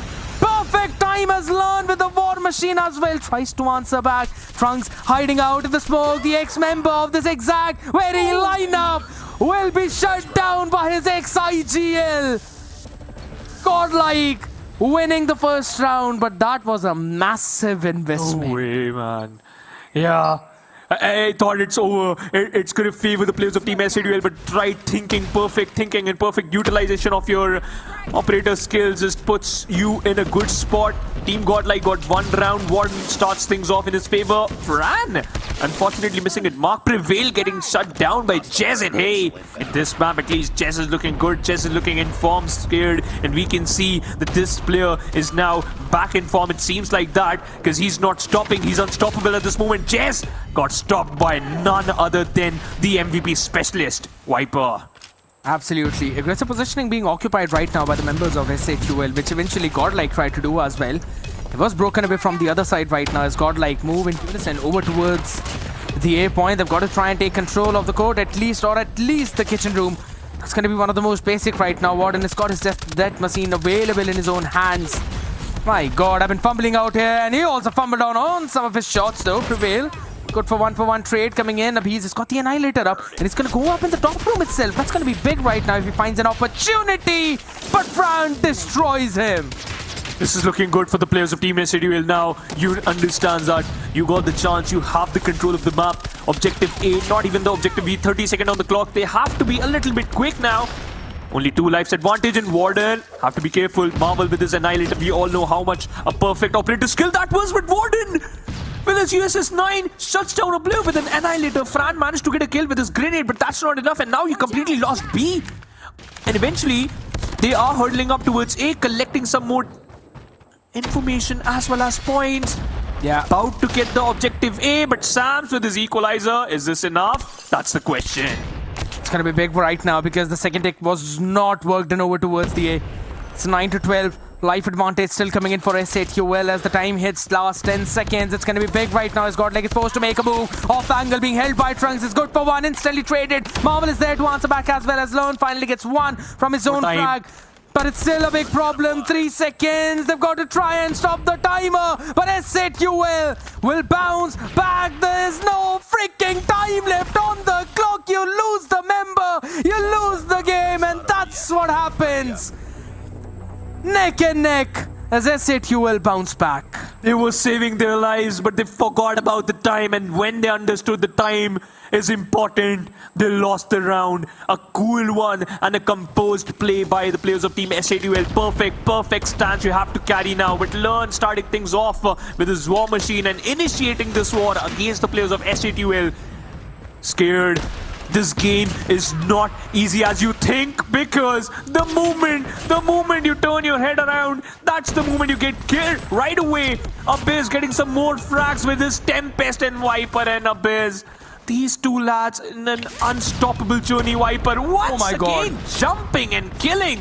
They're just like ragdolls for him. They're just like ragdolls for him. Viper! Somebody should stop this human. My God, he's alone trying to get into the spawn. He's trapping all of them instantly. The Hunter Killer will not find anything though, but still Franz getting a shot on the leg. It's not really the best one out there though, but they need to snuff out this one member out from this garage. It's going to be a big problem right now for S8QL as they lose the numbers, they lose the advantage. Sparrow being brought in as well. Prevail the shutdown. Jess answers back at him. Viper good for 1 more as Trunks will eventually fall. Viper alone is spawn trapping the members of S8QL, or at least keeping their attention there, but the front line is now in problem. Marvel Sams answering back. Unison. Clock stopped at 27 seconds as the first tick of progress is logged in over towards B. They're not really able to work anything over towards the end. That's a bit of a problem. 10 lives difference. Scared. That is the biggest problem right now. If you talk about the time, if you talk about the lives, you have to take a look at the lives right now. Warden making sure they won't survive a single second. You are trying to take control of both the objectives, but you forgot that you have to stick to at least 1. Trunks managed to dish out a lot of damage, but Franz is better with his machine pistol. S8QL trying to bounce back from this situation, and this is not over. You got one operator skill. Jess all alone on his own got dealt with. Fran meanwhile managed to get 1 frag, but Warden was just even prepared. There's a life difference, a huge life difference. We can see a comeback from the side of Team SADL because they managed to get the objective A in their backpack, but they lost their lives. Oh my God. Jess, the only lad, and Viper. Look at him. Just look at this guy. He's sneaky. No. Don't do that again. He got spotted. No, he didn't. He's just waiting for the perfect time. What? Come on, Viper. Oh my God, that is just insane. My man's been stalking his prey. That is nasty from Viper. My man calls for GodLike, but holy smokes. This is just insane coming in from him.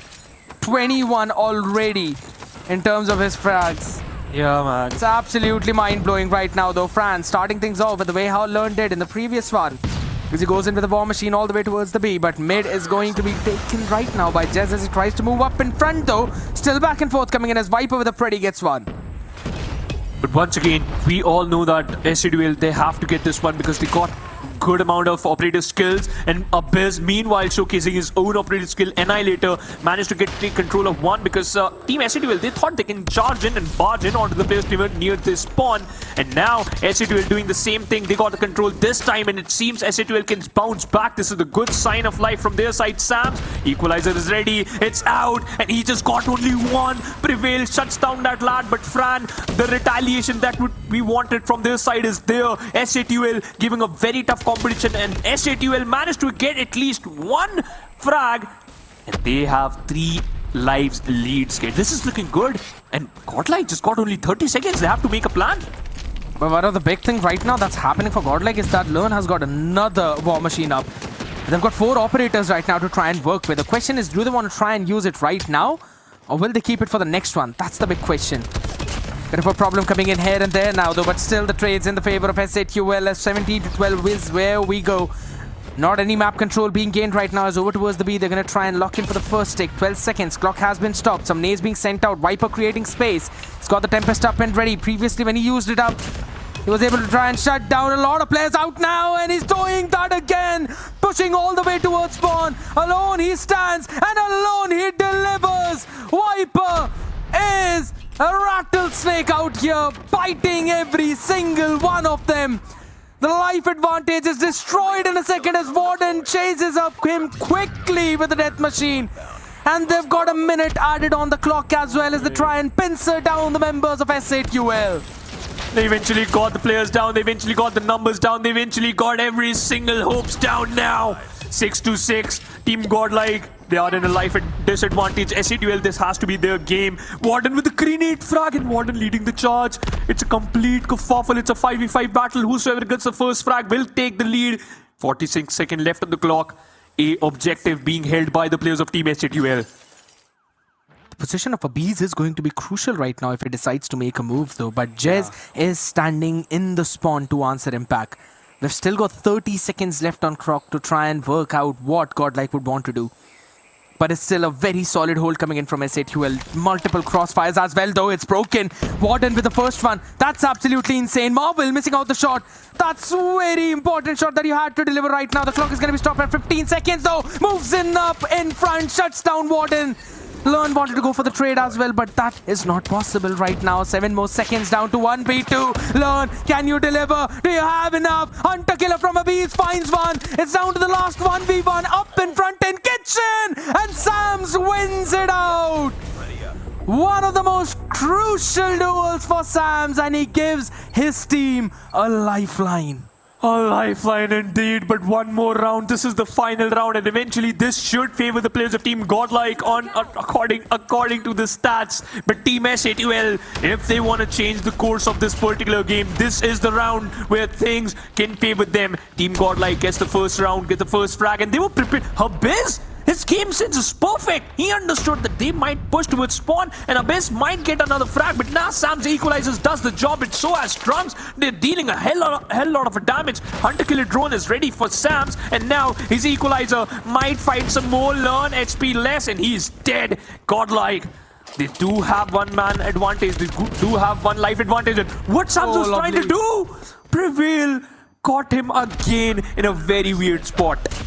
Yeah, he wanted to bring in the Pretty right now, but eventually he'll try to bring that again though. Jess he was able to get that one pick out here, so not really a big problem coming in. But Abiz has got the Annihilator up right now, the only operator in this entire map. GodLike still trying to hold their own position down as SATL will lock down the progress over towards the B right now. A minute being added on to the clock. That's big. SATL still holding their own position down right now as the players move in on the other fray. There we go. The war machine in the hands of Lern. Again catches one. Can he get anything more? That's the big question. Sees one instantly. Will move in. Will get one shot, one kill. Still the timer is going to eventually run out right now as Abiz finds some answer as well. He's still trying to bombard every single fray. Will get the hit on the last one. Sends out the Hunter killer too to maybe catch one more into the rotation, or at least in the spawn right now as GodLike, they're still trying to hold their own position down. They're trying to hold and get control of A one more time. Trunks got his claw out. Abyss with his Annihilator spots another player. He checks the back and gets the frag. Abyss makes some noise for the unstoppable force, but Marvel managed to shut him down. 4 lives advantage. SATL got to wrap things up as soon as possible. Otherwise, they might face the lost 1 minute 15 seconds left on the clock. Scared. This is not easy. Viper, he knows that he's the important player. Prevail spot outs and he shuts him down. This looking almost impossible for the players of Team GodLike, but they still managed to get in their favor. Friend gets 2, and now it's only 2 lives advantage in favor of Team GodLike. Maybe I spoke too soon, only 1. Yeah, it's up close and personal right now. 7 to 6, 50 seconds to work with. GodLike, they've got to try and lock in the progress over towards A. But it's still the clock ticking, slowly, steadily working. A 5v5 coming in as the Sparrow has been brought out by Prevail.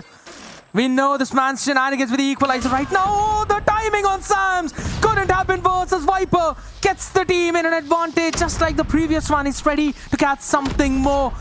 Progress not really enough out here. Shots being fired, but Trunks and Marvel just destroying GodLike instantly. Is this the start of a massive comeback? This could very well be. SATL is able to steal away a map from GodLike. Will they be able to steal away the series now? That's the second question for the fans, for the players, and for the team of GodLike. The way SATL played in the final few rounds was just perfect, and it turns out to be the better team, especially on their map pick. Scared. This was the highlight, I think. So Prevail punching out Marvel and then just peppering down some bullets onto his corpse. But then we saw Viper is just waiting for the frag. That was a little BM from his side, but hey, it works.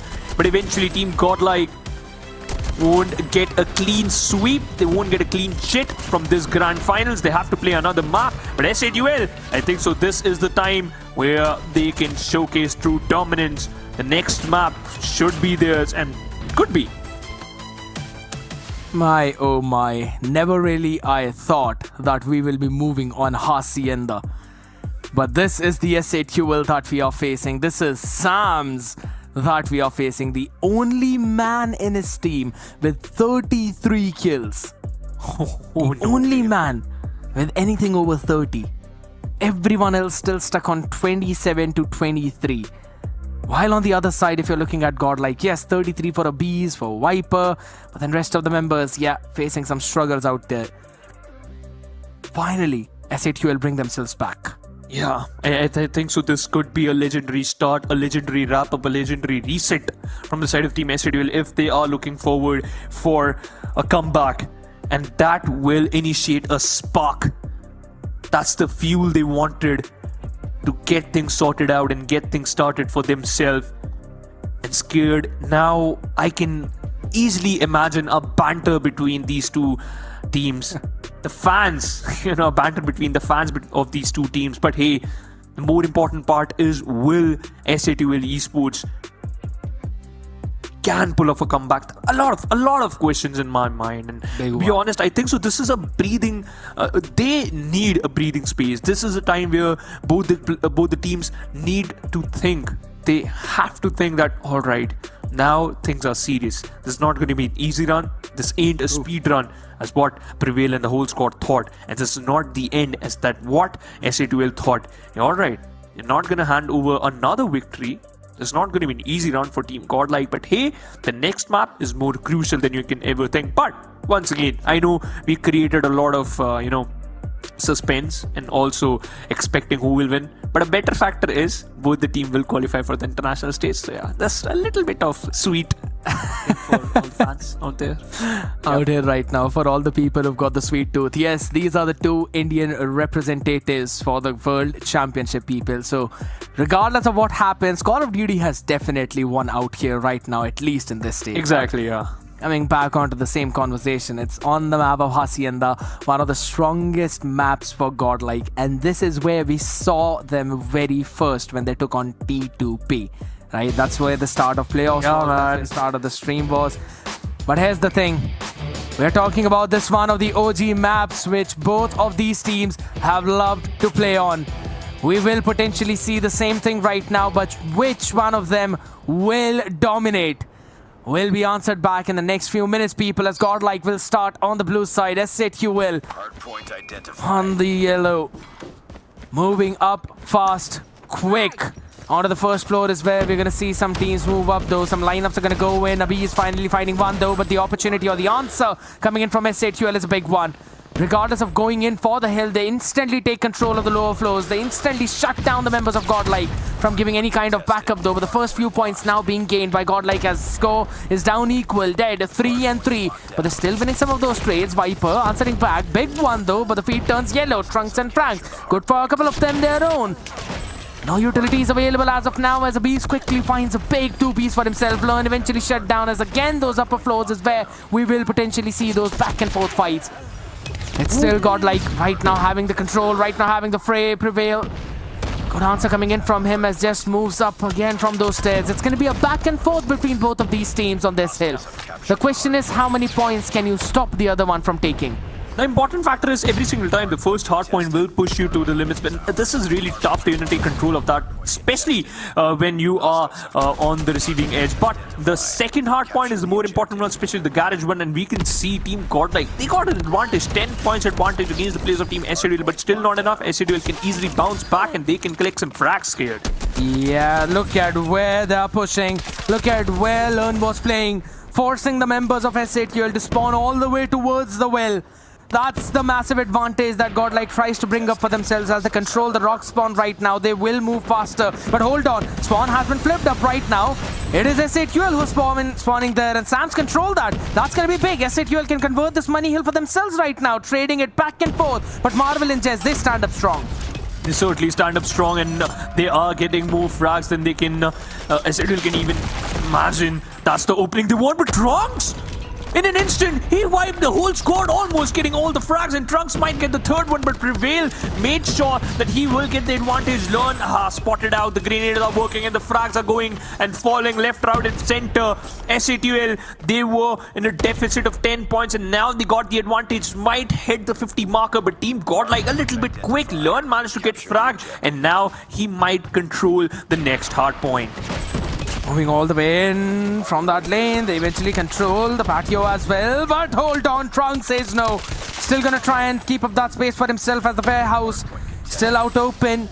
S8UL, they're being spawned in over towards the garden. That's a bit of a problem coming in. Prevail, he's constantly trying to turn that thing around. But that's the pinch. That's the pincer from GodLike. Big one from their side is Viper with the Tempest. Has always been impeccable. And he's showcasing those skills again right now. With the Sparrow is brought in as well. Abhi's answering back from his own. He's always brought in the Death Machine at the perfect possible time to shut down every single one of them. But he's still got that available right now. So he's going to bring it at the most crucial moment. As again, the number 3 in yellow, Jez, he eventually spawns up over towards the Stonewell. Now that's going to be big as they can try and barge in from behind to try and take down the members of GodLike, though maybe pinch them out. But it doesn't matter. The feed is all blue right now as Warden destroys them as a beast with the Death Machine. It's raining destruction. It certainly is, and Abyss, he still got the Death Machine, still got some bullets in his backpack, and he still can shut down the player, spots out another player, he certainly will! He get the frag in the final nick of time. The Predator missile won't be able to work as perfectly as he thought. And on the other side, we can see the players of Team SATL collecting some more points. GodLike just got stopped right before they can hit the triple digits. Jess with the equalizer gets to and created a lot of space. Spots out Learn, and Jess! That's the answer you get from this lad. Almost destroying every single one of them though, but still some good trades coming in. Learn answers back on to 3k for his own though. Abiz with his own pretty missile this time, getting Sams out there. Jez has got to pull something up now. Warden trying to pull the same shenanigans that were pulled up by Jez on the other side as he gets his 2. Instant trade coming in as he gets turned around to take 3. Wants to get something more and he will do 1 better, make it 2 better. It's a 5k streak coming in for the lad. Warden, we interviewed him asking him what did he learn. This is what he learned in GodLike. Perfect, a perfect lad showcasing his perfect skills and making things better for his own team. 128 for GodLike, 65 for SATL. The next hardpoint is loading, and guess where the next hardpoint is? In the dead smack center of the map. SATL managed to take control of that. 70 points. They're looking forward to that. Warden get dealt with. Jess is just showcasing perfect approach. Learn got his operating skills. Sam's about to get his Sparrow up and scared. This is the battle where we want SATL to bounce back, because the moment they take the advantage of the hard point, they can collect some points. But GodLike, every single time they're just one step ahead of these lads. Because look at the position right now, Viper. He's constantly pushing so far up in front. Look at that. Some trophy systems being sent out. Oh my god. Nah, no way. Viper. He's doing that again, man. This Utter is insane. disrespect, yo. That's Viper for you guys. And and then from the same position, he collect more frags. That's Viper doing Viper things. And now he switched position, still managed to get the third frag. The Predator missile is out. Jess managed to get one. The Predator missile won't work in. But Viper, he was still alive and he can still do a lot of damage. 160, double the number from S8UL. GodLike looking in a solid form, and S8UL, they have to bounce back. This has to be the point where S8UL can get and collect major points. But they don't really have the rock spawn. That's going to be a bit of a difficulty coming in for GodLike, spawning over towards the well as well as towards rock. They can eventually work for a natural pincer, but it's been destroyed instantly. Sam, Strungs, Jez, all of them working in unison. Sparrow as well available for Sams. They've got finally the spawn control that they wanted. Marvel will still hold it down as the equalizer still is in the hands. Now it's going to try and move forward. Range a bit too far. Lern and Warden will shut down their own players respectively out up in front with the war machine. He wants to try and catch something though, but it's still the trophy systems that were doing their own work. There's still one more you've got to deal with. As Fran gets something off his own with his own war machine, and Chess in the off angle towards water. Able to catch one though, but Viper prevail, trailing back, moving up front, trying to go for those trades for the team. It's Prevail, gets a 3K for himself. A massive play coming in from the lad again shows the reason why he always performs. And GodLike still got the advantage. Eventually S8UL caught back up. They are in the triple-digit market and they can still work things out for themselves. But the important factor is the frags. The amount of frags S8UL is losing is a little bit bad. Viper, all right, he got killed right away. Just take control of the situation. But now counter contestation of this in and out of hardpoint. Trunks lost his life instantly, and up is we can see the death machine just working out in his favor, and he's not stopping. Maybe I spoke too soon. He's dead, and now S8UL took control of the hard point. Or maybe once again GodLike managed to get it in their favor. Warden with the equalizer. He started it but ended too quickly. Instantly shutting down all those utility score streaks as well. So how are those operators? It's going to be big right now. Trunks, the only man who's got something in his own arsenal. Viper on the other side as well with his own hunter killer. They're going to try and use all of that. He sends out one of his own to try and gain some kind of advantage over towards the warehouse as it gets as scrappy as it could be. Back and forth between both of these teams as the spawns are not really solidified. They're still splitting up.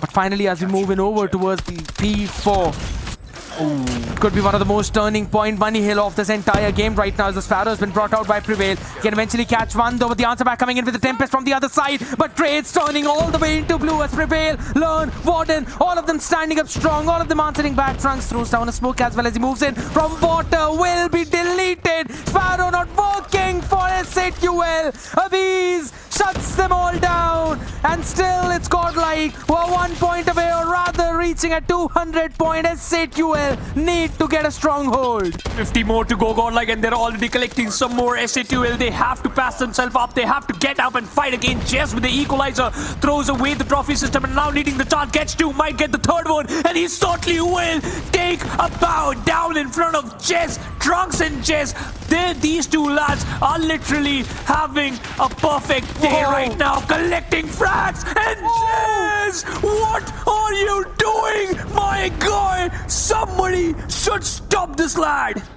Doesn't matter, he just lands in between everyone, uses up the Pretty as well. It's still 203 and 158, anyone's game. S8UL, can they bounce back? Can they make this comeback? It's going to be one of the greatest ever if this ever happens right now. And Fran, Chess, all of them, they want to work in unison to make sure that that actually does happen. There we go. Claw comes in, EMP used out already, so other side's gonna have some of the problems, at least in the minimaps. As Trunks answer back with a claw, gets a 3K of his own. He's still wanting to go for something more, did not realize the player up in front as Prevail moves from back, shuts him down. Marvel holds down the hill. They're still holding up to 170 and counting. But GodLike managed to take control of the fountain. Counter contestation from S8UL just has been denied, and now Team GodLike moving forward. 220 is the marker. Warden understands the position. Warden takes down two of the lad who were trying to take control of this fountain. Hardpoint. Scared, this is not looking good. GodLike about to hit 230. They just need 20 more for the victory. But SA2 denied them. And slowly and steadily they catched up. They catched up the big time. And there's only 50 points difference between them and GodLike. Yeah, that's gonna be big right now. The rock spawn still being controlled by SA2. Warden needs to win out his own duel though. But since is basically missed just where he is, that's gonna be a bit of a problem right now. The spawn, it's going to be turning around. It's gonna be flipped up. A hunter killer sent up out in front. Forward is Warden and Prevail. They hold down the main entry. They hold down the choke. The war machine comes in clutch for Learn. They're both getting every single one of them. They only needed once to win on this third rotation of Bunny Hill as the beast brings out the death machine and the Prevail.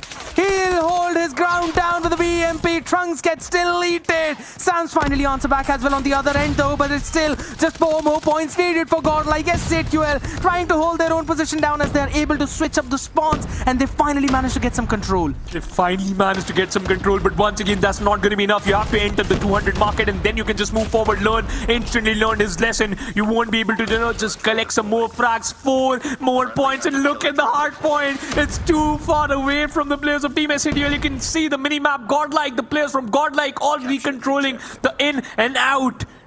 Perfect approach. Yes, 4 more seconds. You can see where Sam's is. Sam's trying to shut down the player, and Sam's certainly dead. And Jess with the equalizer, pincering down every single player he spots. Big opening coming in from their side right now as they still maintain the control, but the flood will come in from warehouse. GodLike still moving up far forward. Ready, getting one. Jez answers back as well, but they're losing the guns, they're losing the battles, and they are losing the points on the hill. Ladies and gentlemen, GodLike Esports are your Call of Duty Mobile India Stage 4 champions. Years changed, teams changed, maps changed, lineups changed, but the dominant performance from the GodLike, it never changed. It remained same, ladies and gentlemen. They are your champions, and bow down in front of the champions, Team GodLike. What a day, Scared. What a day. We witnessed some of the best plays. We witnessed a lot of ups and downs. We witnessed some of the players lacking in and then locking in. And that play from Warden, that play from Jez, it's too good to be true. But eventually there's only one winner, and that is none other than Team GodLike. We saw a lot of notorious plays from the side of Viper, and we loved it from him, and we love him from to just pull off these kind of plays. But once again, ladies and gentlemen, it's Team GodLike becoming the champion. Nice try by the players of SA2, but once again, a happy factor, a plus factor, a positive factor is both the teams, they are qualified for the international stage. Both of them will be the representatives of India, but GodLike will have the bragging rights. And how many times have we said it? It's always been the same story, back and forth, but man, oh man, what a game. What an absolute banger performance from both of them.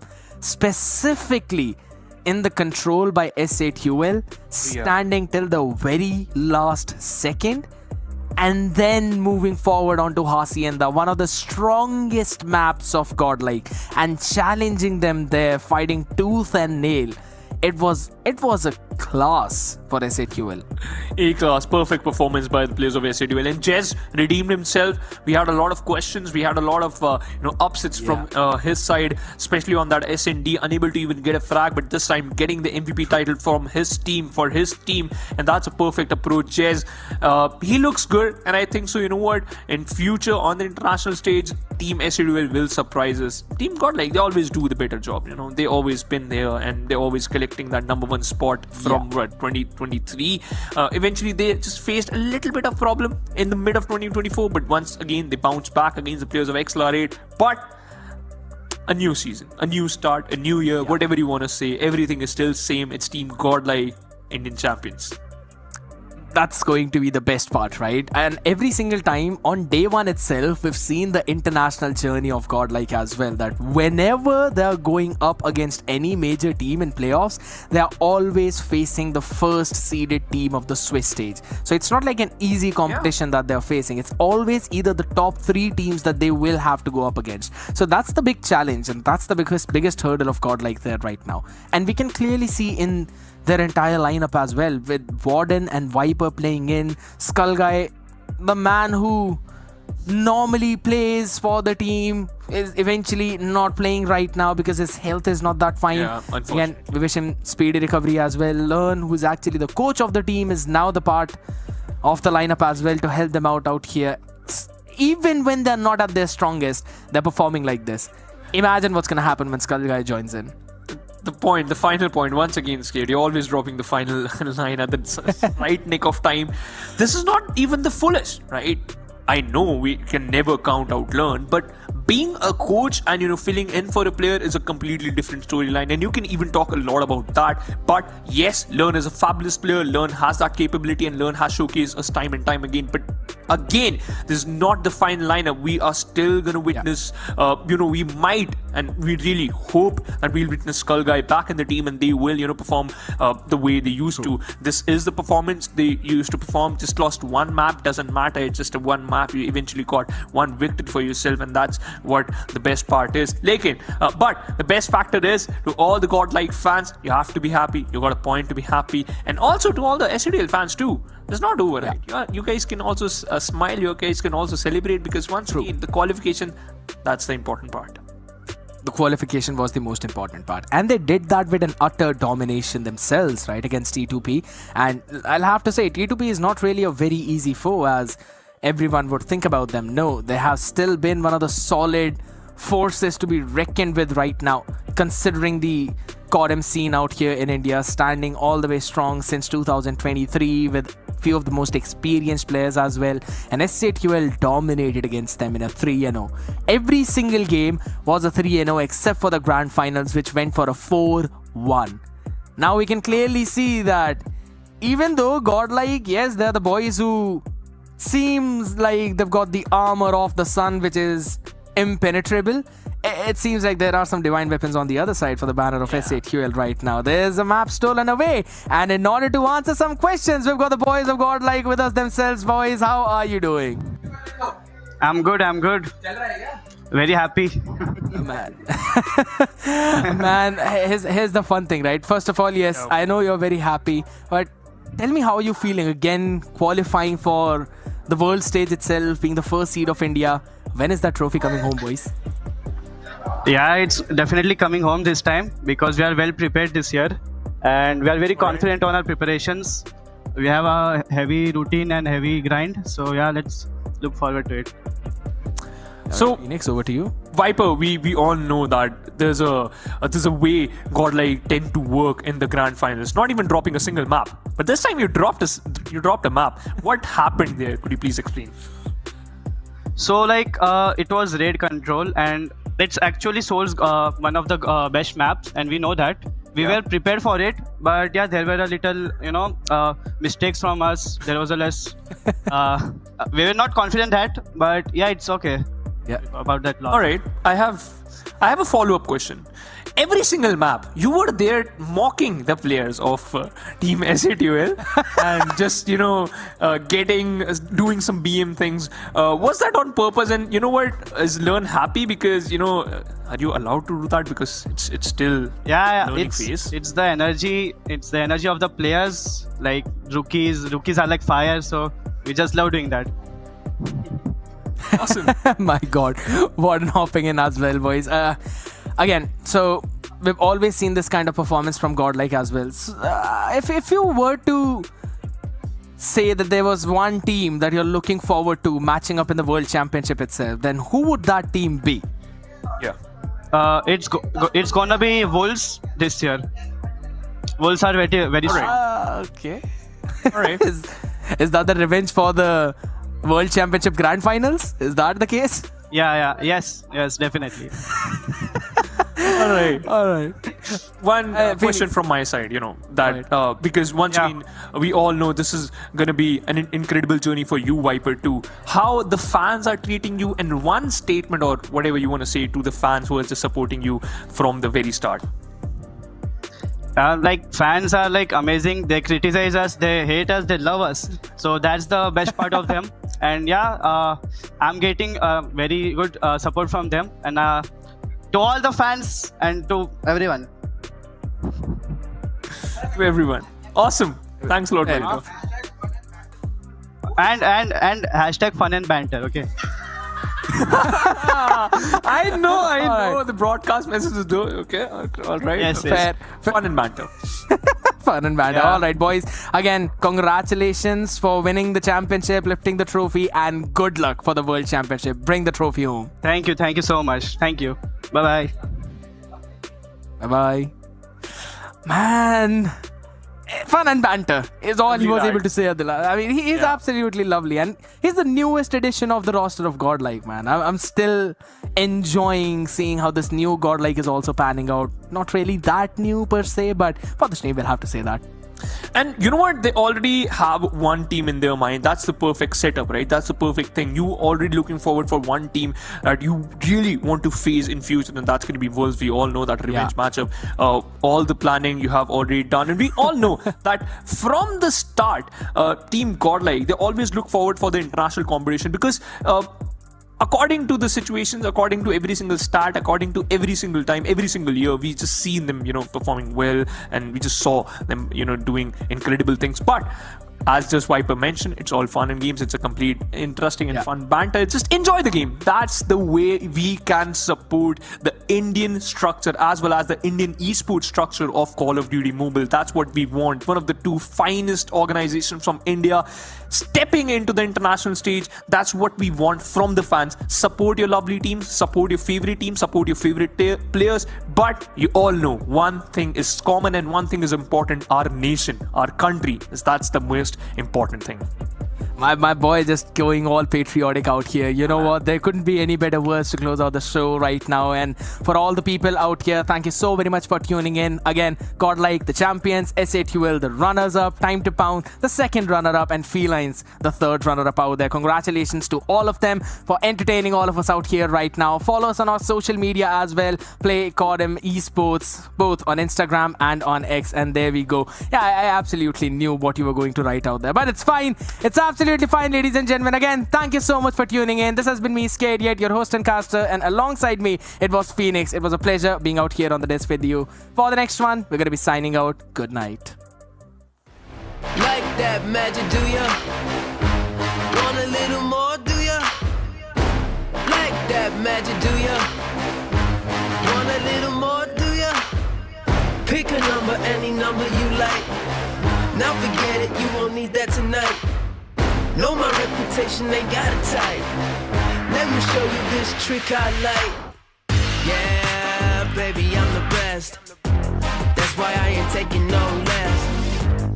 I'm like the Royals, don't sweat. The haters look little from the jet. Woo. Little to the left. You always hit the spot, yes. Think I'm just blessed. Red souls with that new couture dress. Yeah. I'll show you things that you won't believe, no. Yeah. Stand back, baby, here we go. Baby, here we go. Use that magic. I'm the queen of all suits. I'm doing just fantastic. Said they got us a little loose. I wrote up in old classics. It's all diamonds, no hoops. I'm doing good. How about you? Welcome to another world, one where they let out all the girls. Them boys, they don't know where to look now. We're stripping cause it's when it's hot work. Yeah, little to the right, just so I hit the spotlight. I want everyone to see now. This is how you do the thing right. Yeah. I'll show you things that you won't believe, no. Yeah. Stand back, baby, here we go. Baby,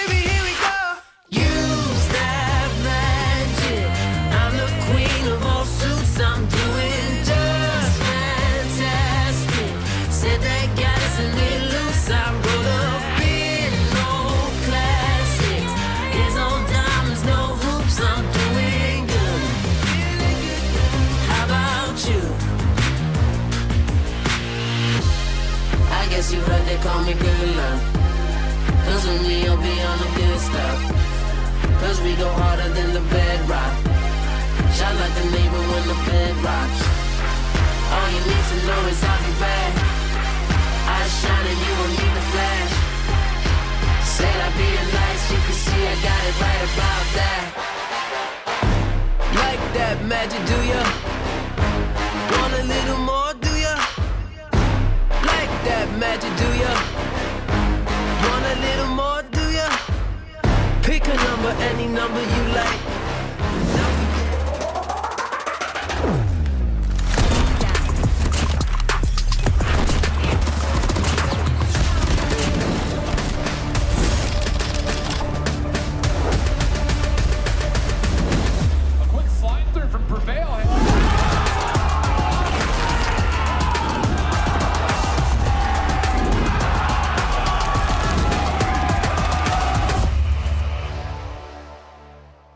So good, it can't stop. That rhythm on top, it's moving my feet as soon as it drops. So you can try to fight it, but that music don't stop.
It's an illusion.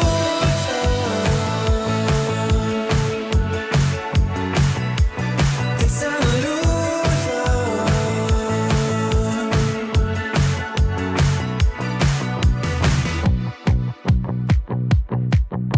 It's not about the money, not the time. Heavy is the price you pay. You know you had it coming all your life. Everybody knows your name. Taking it one step at a time. I might be wrong, but don't think twice. It's an illusion.